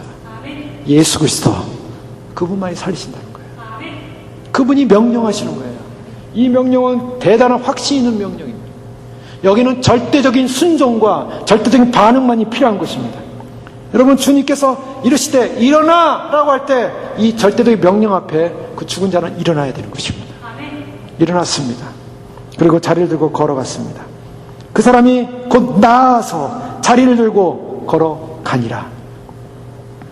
이 사건 때문에요. 이 사건 때문에 이제 예수님과 이 유대인들 사이에 큰 문제가 생깁니다. 이 큰 문제는 뭐냐면, 이 사건이 언제 일어났습니까? 10절에 보니까 유대인들이 병나은 사람에게 이르되 안식일인데 내가 자리를 들고 하는 것이 옳지 아니하니라. 자, 이게 참 정말 이해가 안 되고, 정말 상황적으로 이해가 안 되고, 도대체 왜 이런 말을 하고 있는지 이해가 안 되는 상황입니다. 그러나 여기서 주님께서 바로 이 유대인들의 상황, 이 유대인들의 상황은 바로 죽어있는 상황, 병들어 있는 상황이었습니다. 이 죽어있는 사람들 앞에 누가 나타나냐면 바로 생명이신 예수 그리스도, 바로 그분이 나타나서 빛으로서 더 이상 어떠한 인간에게도 희망이 없는 그러한 상황 속에서 그 인간들에게, 그 유대교에게 희망을 주는 유일한 메시지는 일어나라. 바로 종말론적인 선택, 종말론적인 선언, 죽은 자들이 일어날 때가 온다, 일어난다. 그러면서 주님이 뭐라고 말씀하시냐면, 우리가 이제 살펴보겠지만 24절에 보면 내가 진실로 진실로 내게 이르노니 내 말을 듣고 또 나 보내신 이를 믿는 자는 영생을 얻었고 내 말을 듣고 나 보내신 이를 믿는 자는 영생을 얻는다. 심판에 이르지 않고 사망의 생명으로 옮겼다. 그러면서 진실로 진실로 너에게 이르노니 죽은 자들이 하나님의 아들의 음성을 들을 때가 오나니 곧 이때라. 듣는 자는 살아나리라. 죽은 자들이 하나님의 아들의 음성을 들을 때가 오는데 이때라. 자, 여기서 예수님께서 종말론적인 구원에 관한 메시지를 전하면서 구원에 대한 종말론적인 생명이 구원받는 것을 얘기하면서 그 생명의 구원이 언제 임하고 있냐면 바로 이때라, 지금 임하고 있다라고 말하고 있습니다. 그래서 요한복음 제가 처음 서두에 설교할 때 말씀드릴 때 요한복음은 실현된 종말론을 얘기하고 있다라고 말하고 있습니다. 그 실현된 종말이라는 것은 뭐냐면 앞으로 올 종말이 지금 바로 여기서 예수 그리스도를 통해서 이루어지고 있다라는 이야기를 했어요. 자, 언제 이루어지고 있냐? 언제 구원을 이루고 있냐? 하나님의 아들의 음성을 누가 듣냐고 죽은 자들이 들을 때가 오나니 죽은 자들, 그 사람들이 하나님의 음성을 듣는 아들의 음성을 들을 때가 언제입니까? 곧 이때라, 지금이라. 듣는 자는 살아나리라. 지금 살아난대요. 그러면서 이것이 현재적 살아나는 개념으로 설명하시다가 28절에 보면 이를 놀랍게 여기지 말라. 무덤 속에 있는 자가 다 그의 음성을 들을 때가 오나니, 또 들을 때가 온대요. 28절에 이때라, 지금 듣는 자가 살아난다. 현실로 와 있어요. 근데 들을 때가 오나니 29절에 선한 일을 행한 자는 생명의 부활로 악한 일을 행한 자는 심판의 부활로 나오리라. 지금 예수님께서 이 38년 된 병자를 고쳐주는 것은 무엇을 지금 설명하려고 이것을 고쳐주고 있냐면 바로 죽은 자의 부활을 지금 설명하고 있는 것입니다. 죽어있는 유대교, 그리고 이 죽어있는 유대교가 살아나는 유일한 길은 바로 생명으로 오신 예수 그리스도, 하나님의 아들이신 바로 그분을 통해서만이 살아난다라고 선언하고 있는 것입니다. 그분의 음성을 듣는 자만이 살아날 것이고, 그분의 음성을 듣고 그분이 하나님의 아들이라는 사실을 인식하는 자만이 살아날 것이고, 바로 그런 자들은, 그런 사람들은 바로 지금 이때 살아나고 있다. 이때가 뭡니까? 바로 예수님이 말씀을 전하고 있는 이 상황, 이 상황에 죽은 자들이 살아난다. 두 가지 의미입니다. 지금 죽어있는 유대인들, 병자들로 누워있고 시체들처럼 다 누워있는 저들, 저 죽어있는 저들이 지금 예수 그리스도 하나님의 아들의 음성을 듣고 살아나고 있다. 또 한편으로는 앞으로 이 무덤 속에 있는 자가 그의 음성을 들을 때가 오나니. 여러분 생각해 보십시오. 이거 엄청난 말씀입니다. 무덤 속을 뚫고 들어가서 메시지를 전달할 자가 이 세상에 누가 있겠습니까? 무덤 속인 자들은 죽어 있습니다. 잠들어 있습니다. 믿는 자들은 잠들어 있고, 세상 믿지 않는 사람들은 전부 어디가 있습니까? 지금 임시지옥에 가 있는 거예요. 전부 개나 땅 속에 들어가 있어요. 불 가운데 또는 고통 가운데 심판받고 있어요. 주님 말씀하셨잖아요. 불 가운데서 소금 튀기리라. 예? 그러면서 지금 뛰고 있다고요. 자, 그런 사람들. 그런데요, 그런 우리가 보이지 않는 영계의 세계, 그러나 그 실제의 세계예요. 실제의 세계. 우리 사실은 이 육체 있고 여기 이 지구에 살고 있는 것은 그림자입니다. 우리의 실체는 주님 나라에 있어요. 주님 나라가 실체라고. 여긴 다 그림자예요. 이 그림자를 잡다가 이 그림자는 다 놓쳐버린다. 이건 다 사라져요. 우리의 실체가 완전히 들어가는 날, 주님 오시는 날, 주님 앞에 서는 날, 우리의 육체도 변형될 것이고, 우리의 그동안 살았던 모든 실체가 다 드러날 거예요. 주 앞에 섬겼던 일, 주님을 사랑했던 일, 주님을 위해 살았던 모든 실체가 그 앞에 다 있습니다. 지금 여긴 안 보여요.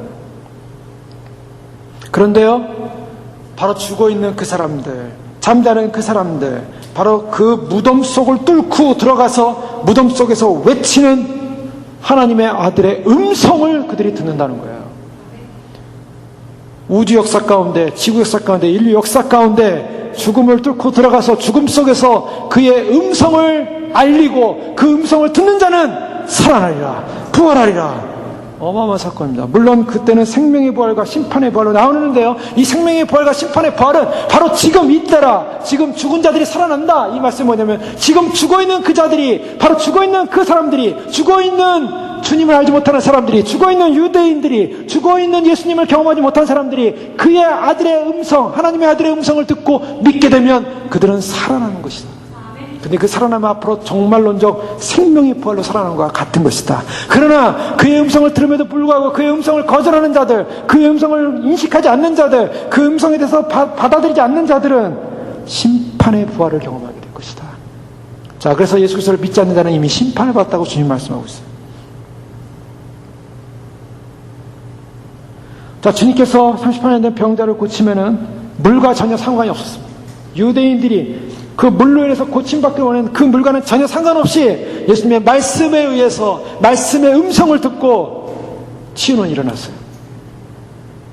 이 치유가 일어났을 때 바로 이 하나님의 아들의 음성을 듣는 자들은 살아날 것이고 고침받을 것이고 구원받을 것이라는 이 생명의 약속. 그런데요, 이 죽어있는 자들은 무엇을 하고 있습니까? 이날이 안식일이니 절대로 걸어가면 안 된다. 자, 그것도 사실은 제대로 된 율법이 아니었어요. 제대로 된 율법에는요, 기구를 옮기는 일이라든가 어떤 목적을 가지고 하는 일들에 대해서 규제하는 것이지, 자기가 몸을 일으켜서 걸어가는 것 자체가 잘못된 게 아니었어요. 장로들의 유전에 의해서 39개 이상 만들어 놓은 장로들의 유전에 의해서 그들이 만들어 놓은 법대로 볼 때 잘못됐다. 그들이 깔았던, 그가 깔고 누워있었던 그것을 접어가지고 일어난다는 거, 걸어간다는 것 자체가 잘못이다라고 이렇게 지적하고 있는 것입니다. 자, 율법을 인간이 만들어 놓은 기능과 생명을 살리는 바로 이 생명과의 충돌이 일어나고 있습니다, 지금. 주님으로부터 고침받은 이 환자는 이제부터 바로 고침받은 그 이유 때문에 비난을 감수해야만 하는 사건이 벌어진 것입니다. 비난을 감수해야만 했어요. 너 안 된다! 걸어가면 안 된다! 그랬더니 대답하되 나를 낫게 한 그가 자리를 들고 걸어가라 하더라. 대답했죠. 장로들의 유전에는 율법적 규정을 가지고 어겼다라고 하니까 나는 그건 모르겠고, 이 자리를 들고 나를 낫게 한 그가 자리를 들고 걸어가라 했으니 나는 걸어갈 뿐이다. 너에게 자리를 들고 걸어가는 사람이 누구냐? 라고 했을 때 고침을 받은 사람이 내가 누군지 모른다. 예수님 피하셨습니다. 왜요? 사람들로부터 인식받고 사람들로부터 주목받는 걸 원치 않으셨죠?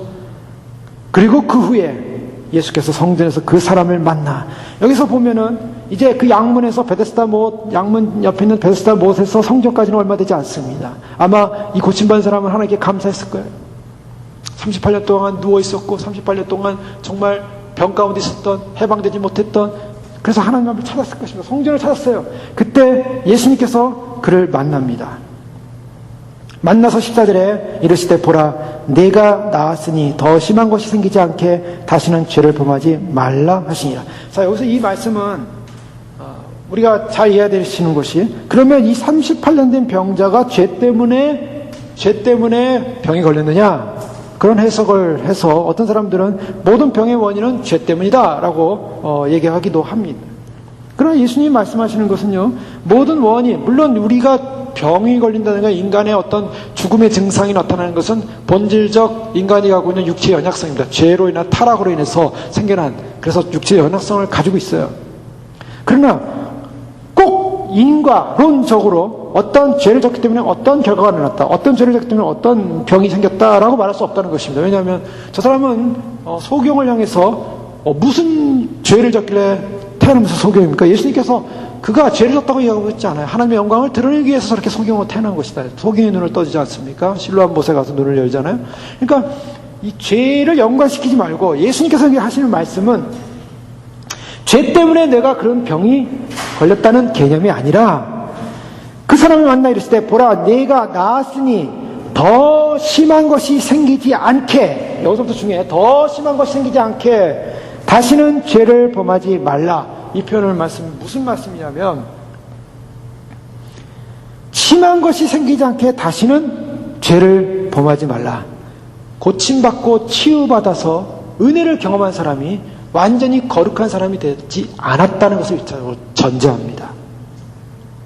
하나님의 은혜를 경험했어요. 하나님의 은사를 경험했어요. 그래서 하나님의 은혜를 경험하고 하나님의 은사를 경험해서 그가 진정 하나님의 은혜로 말미암아 치유의 은혜를, 역사를 경험했어요. 그럼에도 불구하고 그 사람은 아직까지 죄의 가능성이 남아있는, 아직까지 완전히 변화되지 않은 존재라는 것을 전제로 하고 있다는 것입니다. 자, 이것은 뭐냐면 은혜 다음에 나타나는 진리예요. 예수님 항상 이 밸런스를 유지하십니다. 예수님의 손에 의해서, 예수님의 말씀에 의해서 치유가 일어났어요. 그 다음에 뭐냐면 진리예요. 뭐냐면 다시는 죄를 짓지 말라. 이 말씀은 거룩한 삶을 유지하라는 것입니다. 거룩한 삶을 유지하라. 여러분, 은혜로 구원받은 사람이, 은혜로 치유받은 사람이, 은혜로 주님을 만난 사람이 그 다음에 살아야 될 것은 죄를 짓지 말라요. 그것이 예수님의 메시지고 성경의 메시지예요.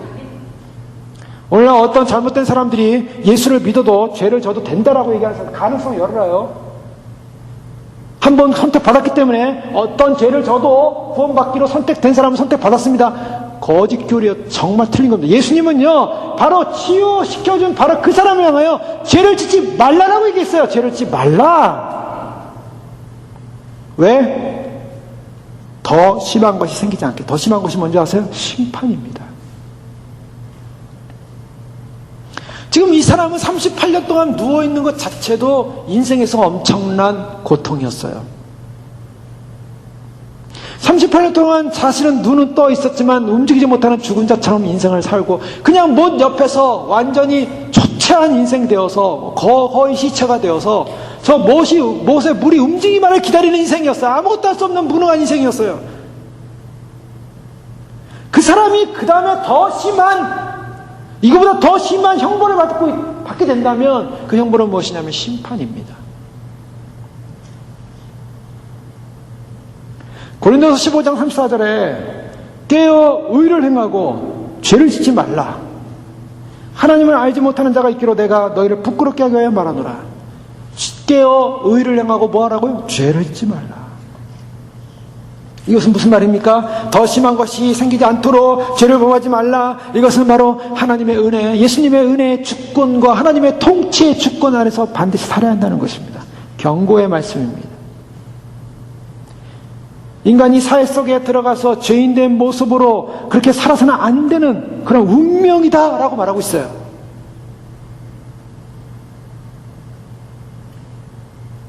반드시 어떠한 우리의 육체적 연약함과 또한 우리의 영적인 부분에서 진정한 참으로 치유가 일어나고 역경에서 변화가 났다 할지라도 그 경건한 삶을 유지하지 않으면 안 된다라는 것을 강조하고 있는 것입니다.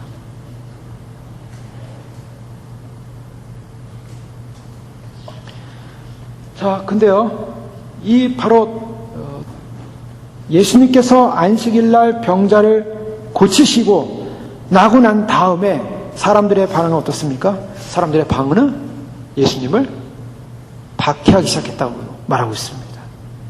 핍박하니라. 16절. 그러므로 안식일에 이러한 일을 행하신다 하여 유대인들이 예수를 박해하게 된지라. 예수님을 박해하기 시작했어요. 그 다음에 어떻게 합니까? 예수님이 나중에 본인이 하나님의 아들이다, 하나님과 동등됩니다 라고 얘기하니까 17절, 예수께서 그들에게 있을 때 내 아버지께서 일하시니 나도 일한다 하시며 18절, 유대인들이 이로 말미암아 더욱 예수를 죽이고자 하니. 자, 이 사건이 유대인들이 이제 예수님께서 자신의 때가 돼서 자신의 시간이 돼서 십자가에 못 박혀 돌아가시기 전에 일어났던 사건들 가운데 유대인들이 마음을 가졌던 모습 가운데 가장 악랄한 모습입니다. 가장 악한 모습입니다.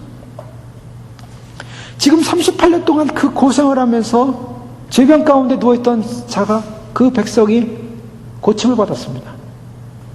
그런데 그 고침을 받은 사건을 가지고 이들은 무엇을 얘기하고 있냐면 그 고침받은 생명의 기쁨에 대한 감사와 감동이 없습니다. 자, 이것이 죽어있는 사람들입니다. 죽어있는 자들은 하나님의 기적의 역사와 생명의 역사, 은혜의 역사, 구속의 역사를 보면서도 감사가 없어요. 감격이 없어요. 예수님께서 태어나셔가지고 이제 처음으로 성전에 가셨을 때 시므온이라는 사람과 여선지자 안나로 알려진 바로 그 사람이 예수님을 보고 기도하지 않습니까? 누가복음 특히 2장 38절 말씀에 보면 바로 여선지자 안나는 이렇게 기도합니다. 마침 이때에 나와서 하나님께 감사하고 예루살렘의 속량을 바라는 모든 사람에게 그에 대하여 말하니라. 하나님께 감사했다 그랬어요. 예수님을 보는 사건, 예수님이 아기 예수님을 봐도 안나의 마음속에는 감사가 있었어요. 감격이 있었어요. 여러분, 살아있는 자의 믿음은 생명을 보게 되면 찬양이 일어나게 되고, 생명을 보게 되면 하나님을 높임이 일어나게 되고, 생명을 보게 되면 하나님께서 구속을 이루실 것 같은 영광과 감사가 넘쳐나게 됩니다. 그런데 죽어있는 자들의 반응은 생명이 살아난 것에 대해서 기뻐하지 않고, 오히려 뭐냐면, 왜 생명이 살아났냐? 시기하고 미워하고, 그리고 악하게 마음을 먹을 뿐만 아니라 심지어는 죽이려고 마음을 먹기 시작했다는 것입니다. 여러분, 이것이 빛이 있는 사람이냐 어둠에 있는 사람의 차이인 것이죠. 왜 예수님께서 죽은 자가 살아난다고 말하고 있습니까? 이제 이 하나님의 아들의 음성, 그의 아들의 음성을 들을 때가 오나니 그것을 듣는 자는 곧 살아나리라. 그 음성을 듣는 자는 살아나리라. 지금 죽어있는 이스라엘, 죽어있는 유대인들, 근데 그들은 살아나는 눈의 역사를 봤어요. 실적인 표적의 역사를 봤어요. 38년 된 병자가, 누워있던 자가 일어나서 걸어가서 성전까지 온 걸 봤어요. 그러면 감사하고 기뻐하고 하나님을 찬양하고 참말로 이것을 이루신 하나님을 높여드려야 할 텐데, 그들은 박해하기를 결정합니다. 예배하기보다는 박해하고, 찬양하기 전에는 증오하고. 예수님께서 하신 말씀이, 아버지께서 일하시니 나도 일한다. 이날이 안식일이었어요. 안식일을 어떻게 일할 수 있느냐? 하나님께서 세상을 창조하시고 6일 동안 이 물질 세상계를 지으시고, 그 다음에 주님께서는 7일째 쉬었지만 하나님의 통치, 하나님의 의, 하나님의 사랑, 하나님의 이 지상을 운행하시고 진행하시는 모든 하나님의 진행은 멈추지 않고 있었습니다. 단지 하나님이 그 만든 것 자체에 대한 만족감과 기쁨으로 거기서 쉬었다고 하는 거지, 하나님의 모든 하나님의 존재적 가치에서의 모든 사역은 계속되고 있었어요. 그들은 안식일을 제대로 이해하지 못하고 있었어요. 그래서 왜 안식일날 왜 일어나서 걷게 하냐라는 이걸 가지고 기뻐하지 못했다는 거예요. 예수님이 고치신 이 사건, 예수님께서 아버지께서 일하시니 나도 일한다. 유대인들이 이를 위하여 더욱 예수를 죽이고자 하니 안식일만 범할 뿐만 아니라 하나님을 자기의 친아버지라 하여 자기를 하나님과 동등됨으로 여기십니다. 예수님을 죽이고자 한 그들의 결정은 어디 있었는가? 바로 내가 하나님과 같은 일을 하고 있다. 하나님과 동등되다. 인간의 본성적 마음의 악함이 어디냐면, 인간의 본성적 마음은요, 하나님을 싫어한다는 데 있어요. 우리가 하나님을 좀 좋아하면 얼마나 좋습니까? 하나님을 사랑하면 얼마나 좋습니까? 하나님을 나에게 충족감을 주시고, 나의 창조주여, 나는 그의 피조물이요, 나를 좋은 선한 곳으로 인도하는 분이요, 하나님 그분을 내가 기뻐하고 즐거워하고 하나님을 사랑한다면 얼마나 좋아요. 근데 인간의 본성은요, 이상하게 하나님을 싫어해요. 그 본성이 뭡니까? 인간의 죄성이죠. 타락한 인간은 하나님을 싫어해요. 38년 된 병자가 고침받았음에도, 그들은 생명을 살리는 일이 일어났음에도 불구하고 그들은 오히려 예수님을 죽일 생각을 하고 살해의 위협과 계획을 하고, 계속적으로 이 유대인들은요, 예수님을 죽이려고 막 돌을 쳐서 죽이려고 합니다. 죽어있는 자들. 예수님은 이 땅에 오셔서 이제 처음으로 다시 돌아갑니다. 1절에 보면 그의 유대인의 명절이 되어 예수께서 예루살렘에 올라가신다. 자, 유대인의 명절 좋은 날이라 했어요. 하나님의 구속의 사건과 하나님의 새 날을 이루시는 사건과 하나님께서 새롭게 장막을 베푸시고 하나님께서 새롭게 참으로 첫열매를 우리에게 주셔서 우리에게 그 첫열매를 하나님께 돌리고, 이런 유대인의 명절, 참으로 아름다운 명절. 그래서 예루살렘에 다 와서 다 죄를 씻고 하나님을 만나고 제사를 드리고 기뻐하는 그 명절, 그 명절의 현상은 완전히 초토화된 절망적 상황이요, 전부 병자들로 가득 차 있는 유대적 절망의 상황을 보여주고 있는 이때 예수님이 무엇을 하셨습니까? 이 명절을 치유의 사건으로, 생명의 사건으로, 하나님을 만나는 사건으로, 기쁨을 주는 사건으로 만들어 주셨어요. 진정한 하나님이 임하는 사건으로, 하나님을 만나는 구속받는 사건으로 이 명절을 축복해 주셨어요. 그런데 사람들의 반응은 이 아름답고 좋은 명절에 예수 그리스도를 죽이고자 결심하더라는 거예요. 왜 유대인의 명절에, 그 명절에 예수님을 죽이고자 합니까? 자신들에게 명절을 주신 그 하나님을, 자신들에게 명절을 주시는 그 주님을. 아버지께서 일하시니 나도 일한다. 나는 너희가 알지 못하는 먹을 양식이 있다. 예수님은 십자가를 지시면서도 제자들을 향하여 자기를 위하여, 자신을 위하여 자신의 인생이 한탄스럽다고 하면서 자신을 슬퍼하면서 하나님을 원망하면서 사람들을 원망하면서 왜 내가 이 십자가를 져야 됩니까? 하나님 원망하면서 자기를 위한 기도하지 않았어요? 당연히 아버지의 마음을 가지고 내가 이 일을 감당합니다. 그리고 예수님이 하신 표현을 보면 요한복음 14장 25절에 보면 내가 아직 너희와 함께 있어 이 말을 너에게 할 거니와 보혜사 곧 아버지께서 내 이름으로 보내실 성령 그가 너에게 모든 것을 가르치시고 내가 너에게 말한 모든 것을 생각나게 하시리라. 평안을 너에게 끼치노니 곧 나의 평안을 너에게 주노라. 내가 너에게 주는 것은 세상이 주는 것 같지 아니하니라. 너희는 마음에 근심도 말고 두려워하지도 말라. 주님께서는 제자들을 향하여 자신에 관한 문제 때문에 고민하고 자신의 그런 환경과 처지에 처한 것 때문에 눈물을 흘리고 답답해한 것이 아니라 제자들에게 평안을 빌어줍니다. 물론 주님께서도 그것이 너무나 무거운 짐이었기 때문에 3번씩이나 떠나게 달라고 강구했지만 아버지의 뜻에 순종하겠습니다 라고 했고 평안을 놓치지 않았어요. 주님은 이 명절을 진정한 명절로 주님께서 찾아오셔서 구원을 베푸시는 명절로, 생명을 살리시는 명절로, 우리에게 찾아오시는 명절로, 구속의 십자가를 이루시는 명절로, 또 구원이요, 영광이요, 영원한 약속이요, 기쁨이요, 환희요, 생명이요, 진리요, 이 기쁨의 영광의 명절로 만드셨는데 유대인들은 그들의 종교적 잘난 그러한 심령을 가지고 그것을 증명하기 위해서 주님의 사역과 말씀과 생명을 살리는 역할을 부인한 채 죽이려고 결심하고 있었다는 것.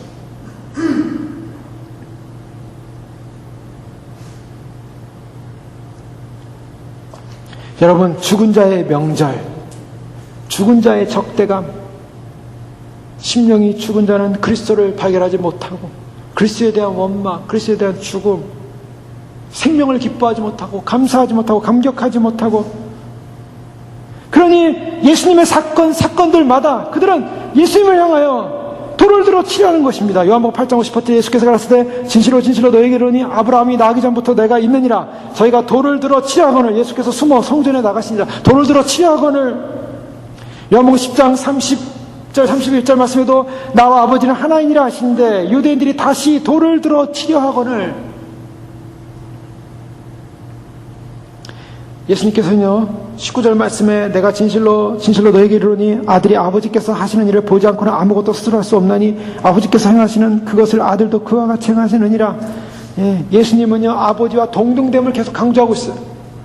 바로 이날은 예수 그리스도는 어떤 분이냐 바로 하나님이고 하나님과 같은 일을 하고 있고 하나님을 드러내는 일을 하고 있고 요한계시록 22장에 보면 저가 수정같이 맑은 생명수의 강을 내게 보이니 하나님과 및 어린 양의 보호자로부터 하나님과 및 어린 양의 보호자로부터 하나님과 어린 양의 보호자가 동등되게 있음으로 말미암아 거기서부터 나오는 생명수. 아버지께서 아들을 사랑하사 자기 행하신 것을 다 아들에게 보이시고 그보다 더 큰 일을 행하게 하시고 그것을 보이사 너희로 기이 여기게 하리라. 주님께서 불완전하시고 한계성이 있기 때문에 보이는 것이 아니라 오히려 아버지의 깊은 사랑을 받은 탁월성을 가지고 지식에서도 절대적인 동등성을 가지고 하나님을 증거하고 계셨어요. 나는 하나님을 증거하는 자다.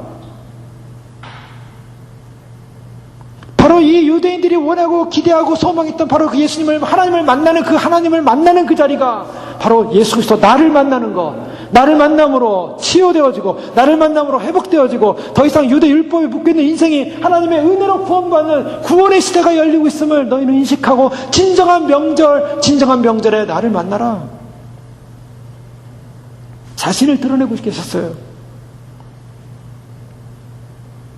그 드러낸 사건은 단지 이 질병에 걸린 사람만을 치유하는 사건만이 아니라 바로 예수님은 치유만이 아니라 이제 심판의 주님으로 심판장으로 오신다는 심판권을 이야기하십니다. 이스라엘 백성들은요 심판하는 분은 하나님이라고만 생각했어요. 그러나 예수님이 하나님 직접 심판하지 않고 나에게 모든 심판권을 넘겼다. 내가 심판한다. 어마어마한 고백이고 어마어마한 선언입니다. 하나님의 동등성, 상호 동등성, 완전 친밀성, 아버지께서 나를 사랑하셔서 다 보여줬다 그랬어요. 여러분, 인간은 하나님을 모릅니다. 우리가 하나님을 아시는 방법이 무엇입니까? 여러분, 하나님 아십니까? 하나님 아신다면 어떻게 아십니까? 무엇을 아십니까? 하나님 몰라도 내가 살면 되는 거지. 그게 인간의 한계예요. 인간은 하나님을 사랑하지 않아요. 하나님을 알고 싶어 하지도 않아요. 하나님을 가까이 하고 싶지도 않아요. 여러분, 관심이 어디 있습니까?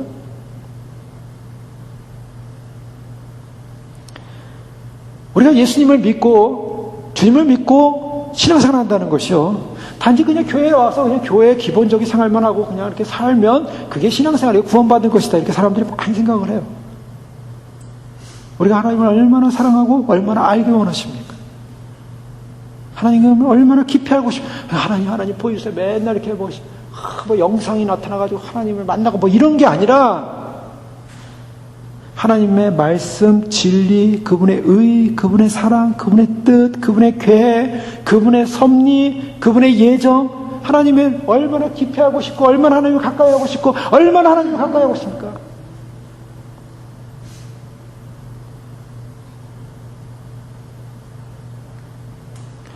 주님이 오신다는 소식을 듣고 많은 사람들이 긴장하지만요, 우리가 정말 주님 오신다는 사실을 안다면 우리가 그 다음부터 해야 될 일이 뭡니까? 해야 될 일이라고 하니까 좀 표현이 그래요. 원래부터 있어야 돼요. 원래부터 했었어야 돼요. 뭡니까? 주님을 깊이 아는 것입니다. 알아가야 됩니다. 근데 그냥 어떻게 합니까? 자, 주님을 아는 것은 하나님을 아는 것이에요. 예수님은 그 말씀을 계속 하셨어요.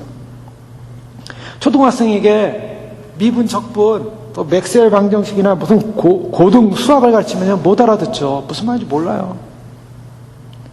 예를 들면 익스포넨셜이 나오는데 익스포넨셜 그래프가 바뀌어서 로그로 바뀌어가지고 로그로 바뀌면은 이렇게 된다. 이걸 설명해봤자 몰라요. 다 똑같은 얘기예요. 사실 그게 이렇게 변하고 이렇게 변하고 이렇게 가는 건데요. 빛은 광전자다. 광전자로 가지만 때는 파동이다. 파동으로 가지만 파동도 수직파가 있고 수평파가 있다. 뭐 이런 얘기하면 무슨 말이야. 그걸 계산으로 다 해가지고 미분을 시켜가지고 적분을 시켜가지고 미분 시킨 게, 그 미분이 뭔가, 미분은 깎는 거거든요. 깎아요. 수학을. 익스포넨셜을 깎아서 들어가는 건데요. 껍질을 깎고 들어가면 이제 수학에 그 미분이 나와요. 그 미분이 들어가야 전파가 날아가고 빛이 날아가고 이게 이제 나타나거든요. 수학 계산으로요. 물리학으로. 그를 다 이해를 못 한다고요. 거기서 핵융합이 나오고, 거기서 핵폭발이 나오고, 거기서 방사선이 나오고, 거기서 그래서 이러한 일들로 인해서 이상이 이렇게 폭탄들이 발견돼 가고 있다는 이상에서 모든 에너지가 개발돼 가고 있고. 자, 우리는 그런 것만 가도 우리는 딱 막 멈춰요. 그 다음 지식 멈춰버려요. 우리가 하나님을 알아간다는 거, 하나님을 어떻게 알겠습니까? 여러분, 하나님을 어떻게 알겠습니까? 성경 말씀을 미분시키고 또 미분시키고 또 미분시켜서 계속해서 이 속에서 말씀하신 하나님을 알아간다는 거. 인간은요, 그냥 한 스텝 배워갈 뿐이에요. 하나님을 인식해갈 뿐이에요. 하나님이 보여주는 그것만 보고 가는 거예요. 베드로전서 2장 12절에 보면요, 이 섬긴 바가 자기를 위한 것이 아니요 너희를 위한 것임이 계시로 알게 되었으니 이것은 하늘로부터 보내신 성령을 힘입어 복음을 전하는 자들로 이제 너희에게 구한 것이요 천사들도 살펴보기를 원하는 것이니라. 천사들도 살펴보기를 원하는 것이니라. 복음을 전하는 자들로 이제 너희에게 구한 것인데, 하늘로부터 보내신 성령을 힘입어서 계시로 알게 된 것, 계시로 알게 된 이 복음의 사역을 천사들도 살펴보길 원합니다. 천사들도 제대로 몰라요. 죄가 없는 천사들은 죄가 없어요. 그들은 영계예요. 그들은 굉장한 파워도 갖고 있고요. 하나님의 이 세상 운행의 주관의 그러한 핵심 수종자들이에요. 주님이 무슨 말씀하신가를 듣고 행하는 자들이에요.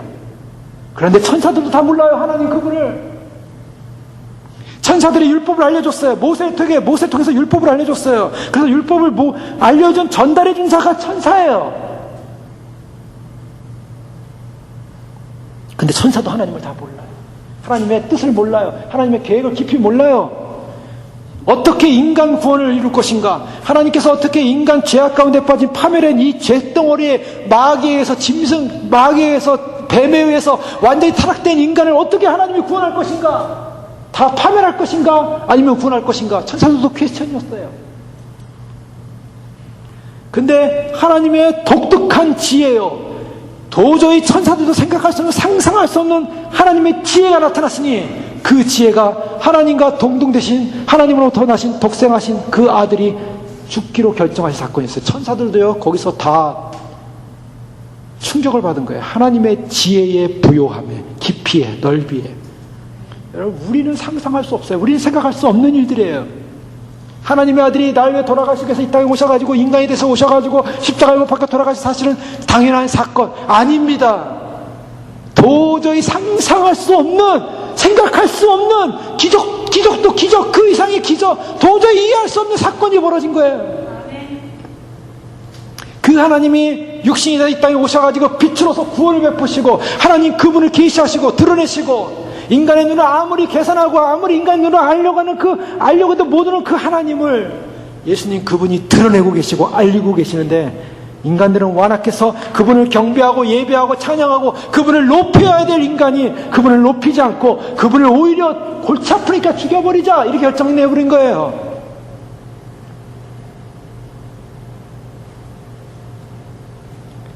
그런 죽은 자들을 향하여 성경은 뭐라고 말하냐면 요한복음 8장 25절에 진실로 진실로 너에게 이르노니 죽은 자들이 하나님의 아들의 음성을 들을 때가 오나니 음성을 들을 때가 오나니 곧 이때라 듣는 자는 살아나리라. 자, 이제 이 모든 사건, 하나님을 아는 사건, 구원의 사건, 생명의 사건은 바로 하나님 그분이 인간이 돼서 육신 오신 바로 그분, 하나님의 아들, 그 음성을 듣는 자, 그런 자는 살아날 것이다. 죽은 자들은 살아날 것이다. 이사야 55장 3절에 너희는 귀를 기울이고 내게 나와 들으라. 그리하면 너희 영혼이 살리라.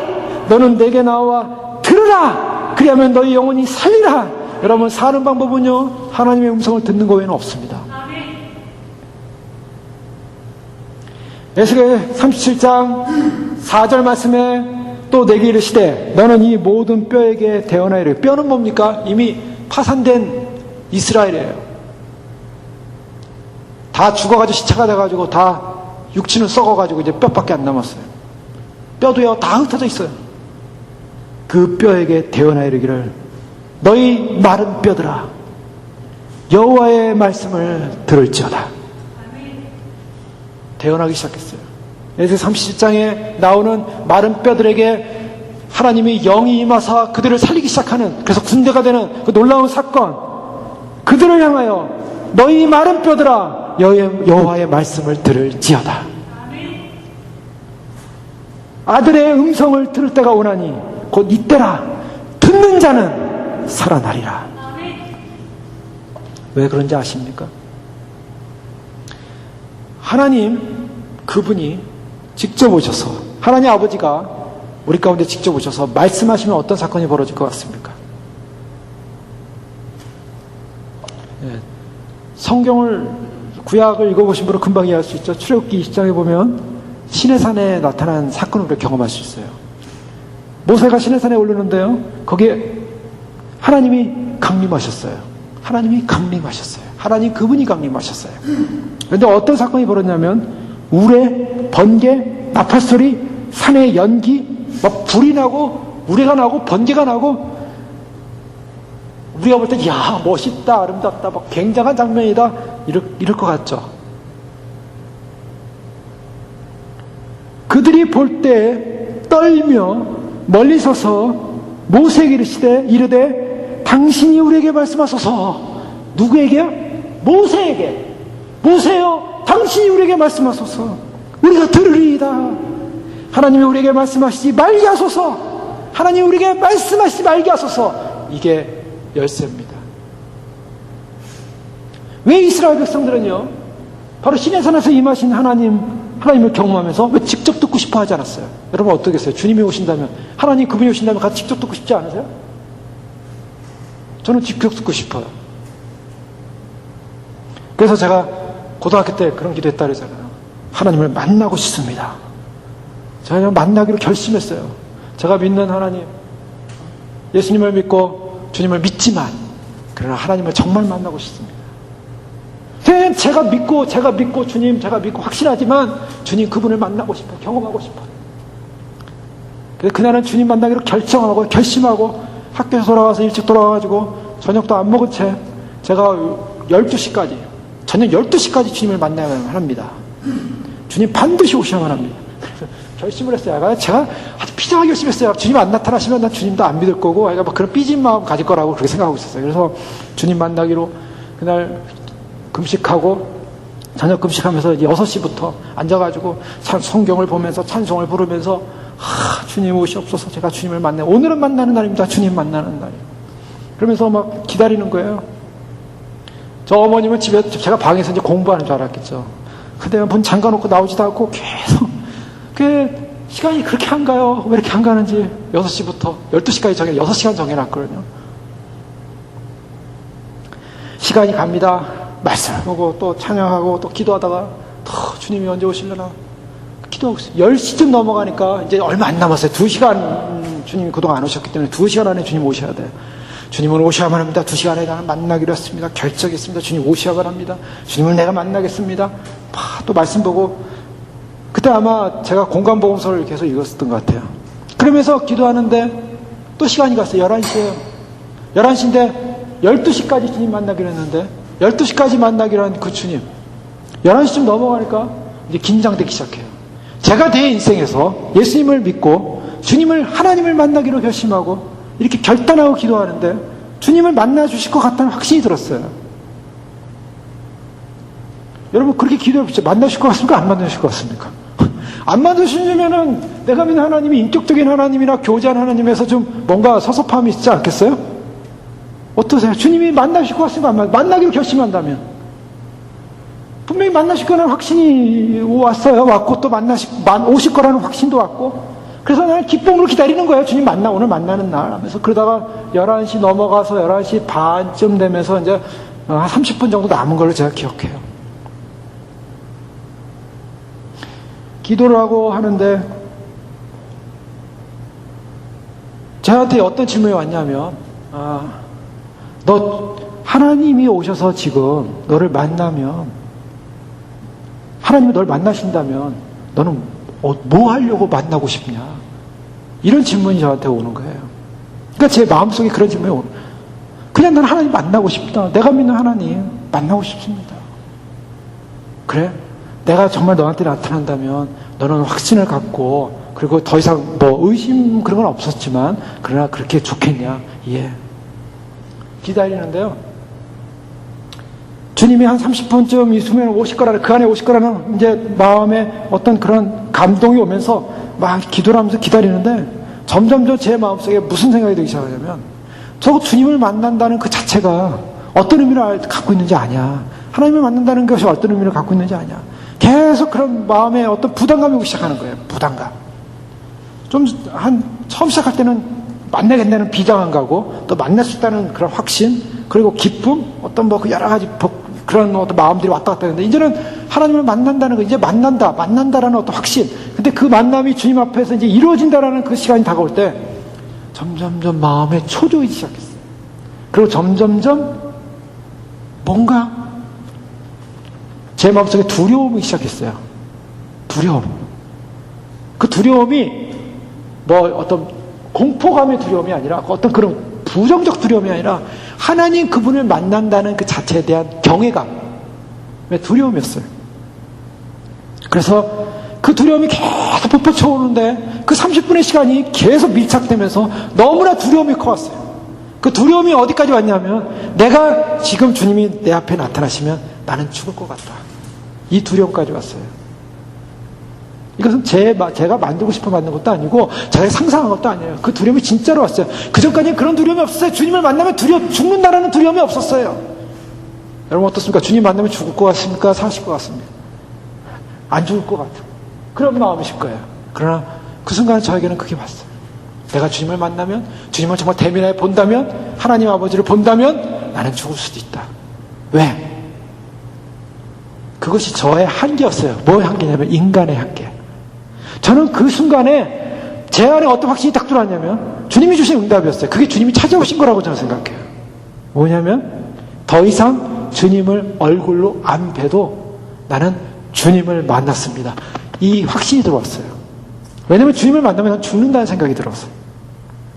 그 부담감, 주님을 만나면 죽는다는 그 두려움과 부담감이, 그 경외감이 오면서, 주님을 내가 만나지, 내가 주님 만나서 한번 주님과의 대화를 해야지, 이런 자, 그때는 왜 그런지 이해가 안 됐어요. 그러나 그때 12시를 앞에 놓고 한 5분 전인가 그쯤에서 하나님, 내가 주님을 안 만나도 좋습니다. 하나님, 주님을 안 만나도 좋습니다. 내가 주님을 안 만나도 주님은 살아계신 분이고 나의 주님이시고 나는 결코 거기 흔들리지 않겠습니다 하고 거기서 주님을 안 만나기로 제가 결정을 한 거예요. 그리고 내가 그냥 나왔어요. 너무나 두려워가지고. 자, 이것이 어떤 신비적 체험을 한 게 아니라 제 안에 일어난 사건이었어요. 그러고 나서 그게 고3 때였어요.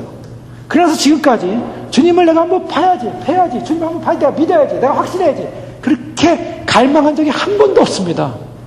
지금도 그 생각하면요, 땀나요. 주님을 만난다는 두려움이 막 오면서.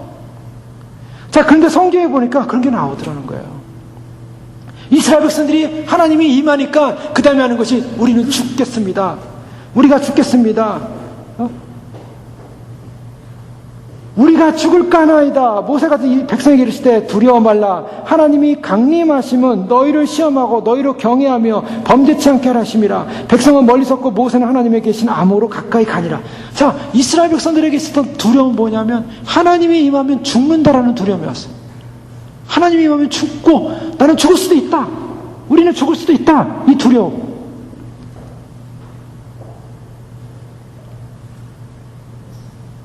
자, 왜 그랬을까요? 하나님이 오시면 다 죽습니다. 인간이 하나님을 만나게 되면 하나님을 경험하게 되고 하나님은 영광이에요. 그러나 하나님 그분이 진짜 임하면 죽어요. 왜 죽는지 아세요? 율법이에요. 율법의 높은 기준을 지금 모세에게 주기 위하여 모세만 올라오라 그랬어요. 모세는 안 죽었어요. 이스라엘 백성 올라오면 죽습니다. 가까이 하는 자 다 죽는다. 왜? 율법이에요. 율법의 높은 기준은 죄인이 하나님 앞에 서면 그 율법에서 죽는 거예요. 그냥 사망이에요. 그래서 모세가 대신 들은 거예요. 모세가 대신 들었는데 이것을 신명기 18장 15절에 나와 같은 선지자 하나가 일어날 것이다 라고. 선지자 한 명, 나와 같은 선지자 한 명이 누구냐? 예수 그리스도였어요. 인간이 하나님을 만난다는 사건은 하나님을 보고 하나님을 만나는 그 순간에 죽어요. 인간은 아무것도 아니에요. 쇳덩어리예요. 죄로 인해서 죽어야 될 존재예요. 하나님의 심판권자, 하나님의 주권, 절대적인 주권. 그런데요, 인간들이 하나님 만나면 죽으니까 누가 오셨어요? 중보자이신 예수님이 오신 거예요. 그래서 예수님이 인간이 되셔가지고 계신 하나님을 알리는 거예요. 그리고 하나님께 직접 나가는 것이 아니라 우리가 예수님을 통해서 하나님을 나가는 길을 열어주신 거예요. 우리가 직접 나가면 죽어요. 아무도 설 수 없어요.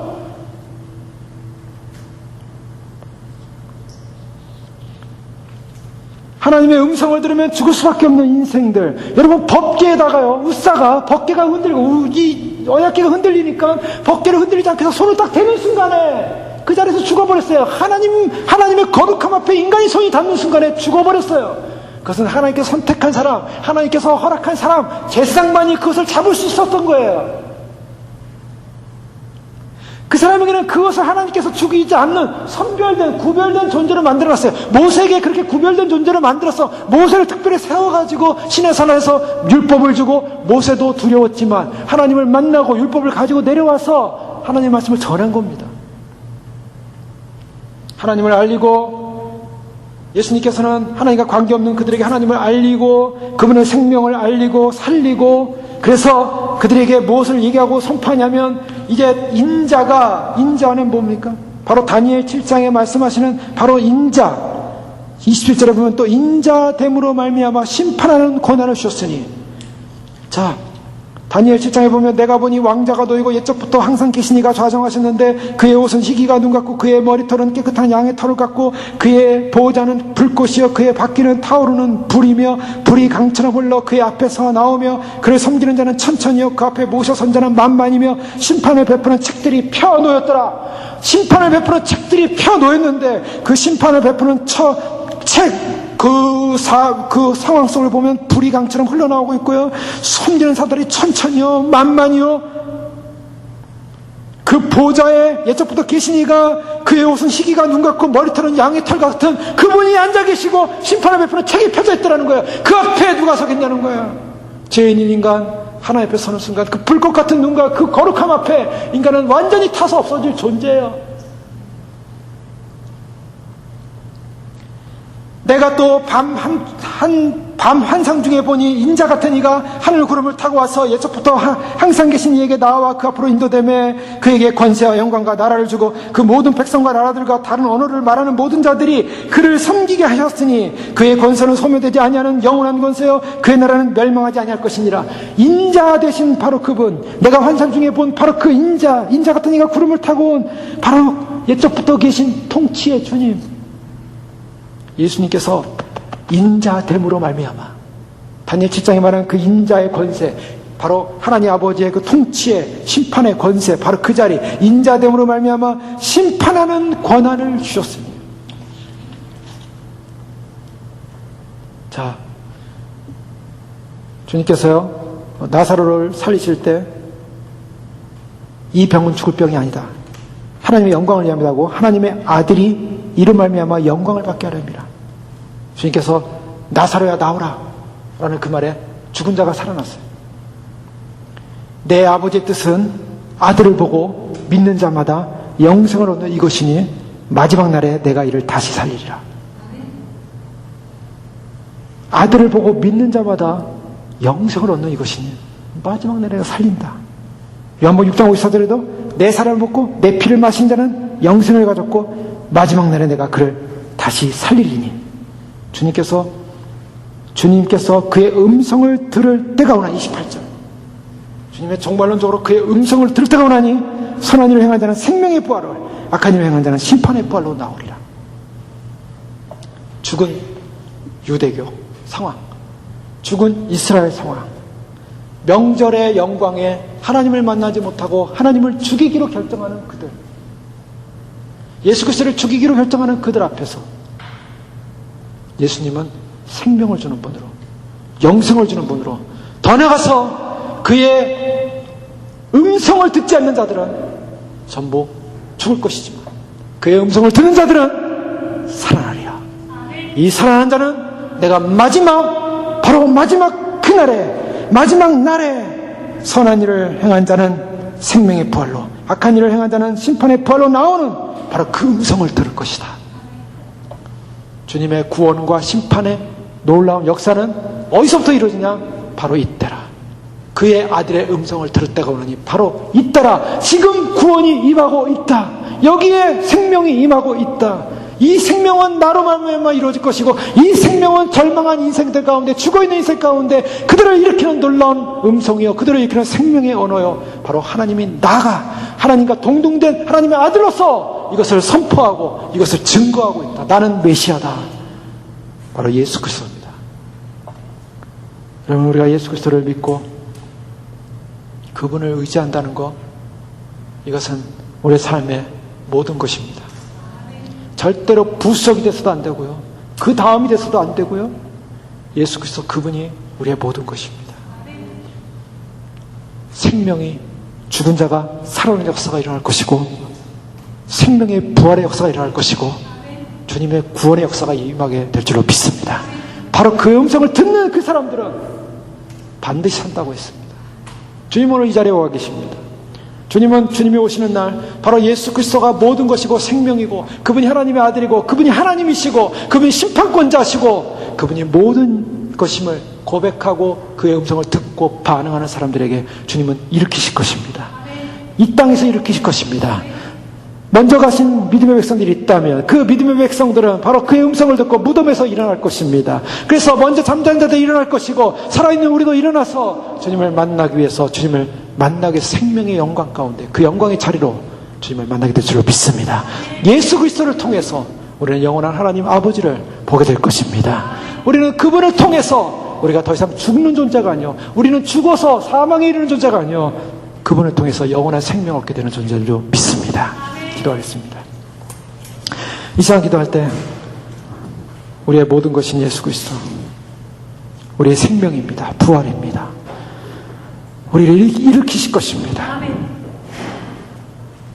38년 된 소망 없는 바로 이스라엘의 명절의 상황, 병자의 상황, 절망의 상황 속에 오셔서 진정한 생명이요, 진정한 구원이요, 진정한 참으로 생명을 주시는 분으로 우리에게 찾아오신 주님, 주님을 찬양합니다. 경배합니다. 예수 그리스도 우리 생명이심을 우리가 고백하고 우리가 그의 음성을 듣고 반응하고 살아나 주님을 맞이할 수 있도록 축복하여 주옵소서. 함께 기도하시겠습니다. 할렐루야. 아버지 하나님 감사합니다. 오늘 저희를 불러주시고 인도하셔서 아버지 하나님 예수님을 만나게 하시고 생명 가운데, 구원 가운데, 영생 가운데 있을 수 있도록 축복하여 주시옵소서. 오직 주님만을 만날 수 있는 믿음을 갖게 하시고 주님을 의지하시는 믿음을 갖게 하시고 생명을 의지하는 소망 가운데 아버지 하나님 설 수 있도록 아버지 하나님 축복하시고 역사하시고 인도하여 주시옵소서. 아버지 하나님 참으로 주님을 알지 못했을 때는 우리는 참으로 주님 사망에 있는 존재였고 죽어있는 존재들이었고 아버지 하나님 생명 앞에 기뻐하지 못하는 존재들이었습니다. 그러나 주님 우리가 생명을 알게 된 이후로는 아버지 하나님 참 우리는 생명을 가진 존재들이요 참으로 주님을 만나는 존재들이요 주님을 기뻐하는 존재들이요 아버지 하나님 참으로 주님 한 분만이 우리가 세상에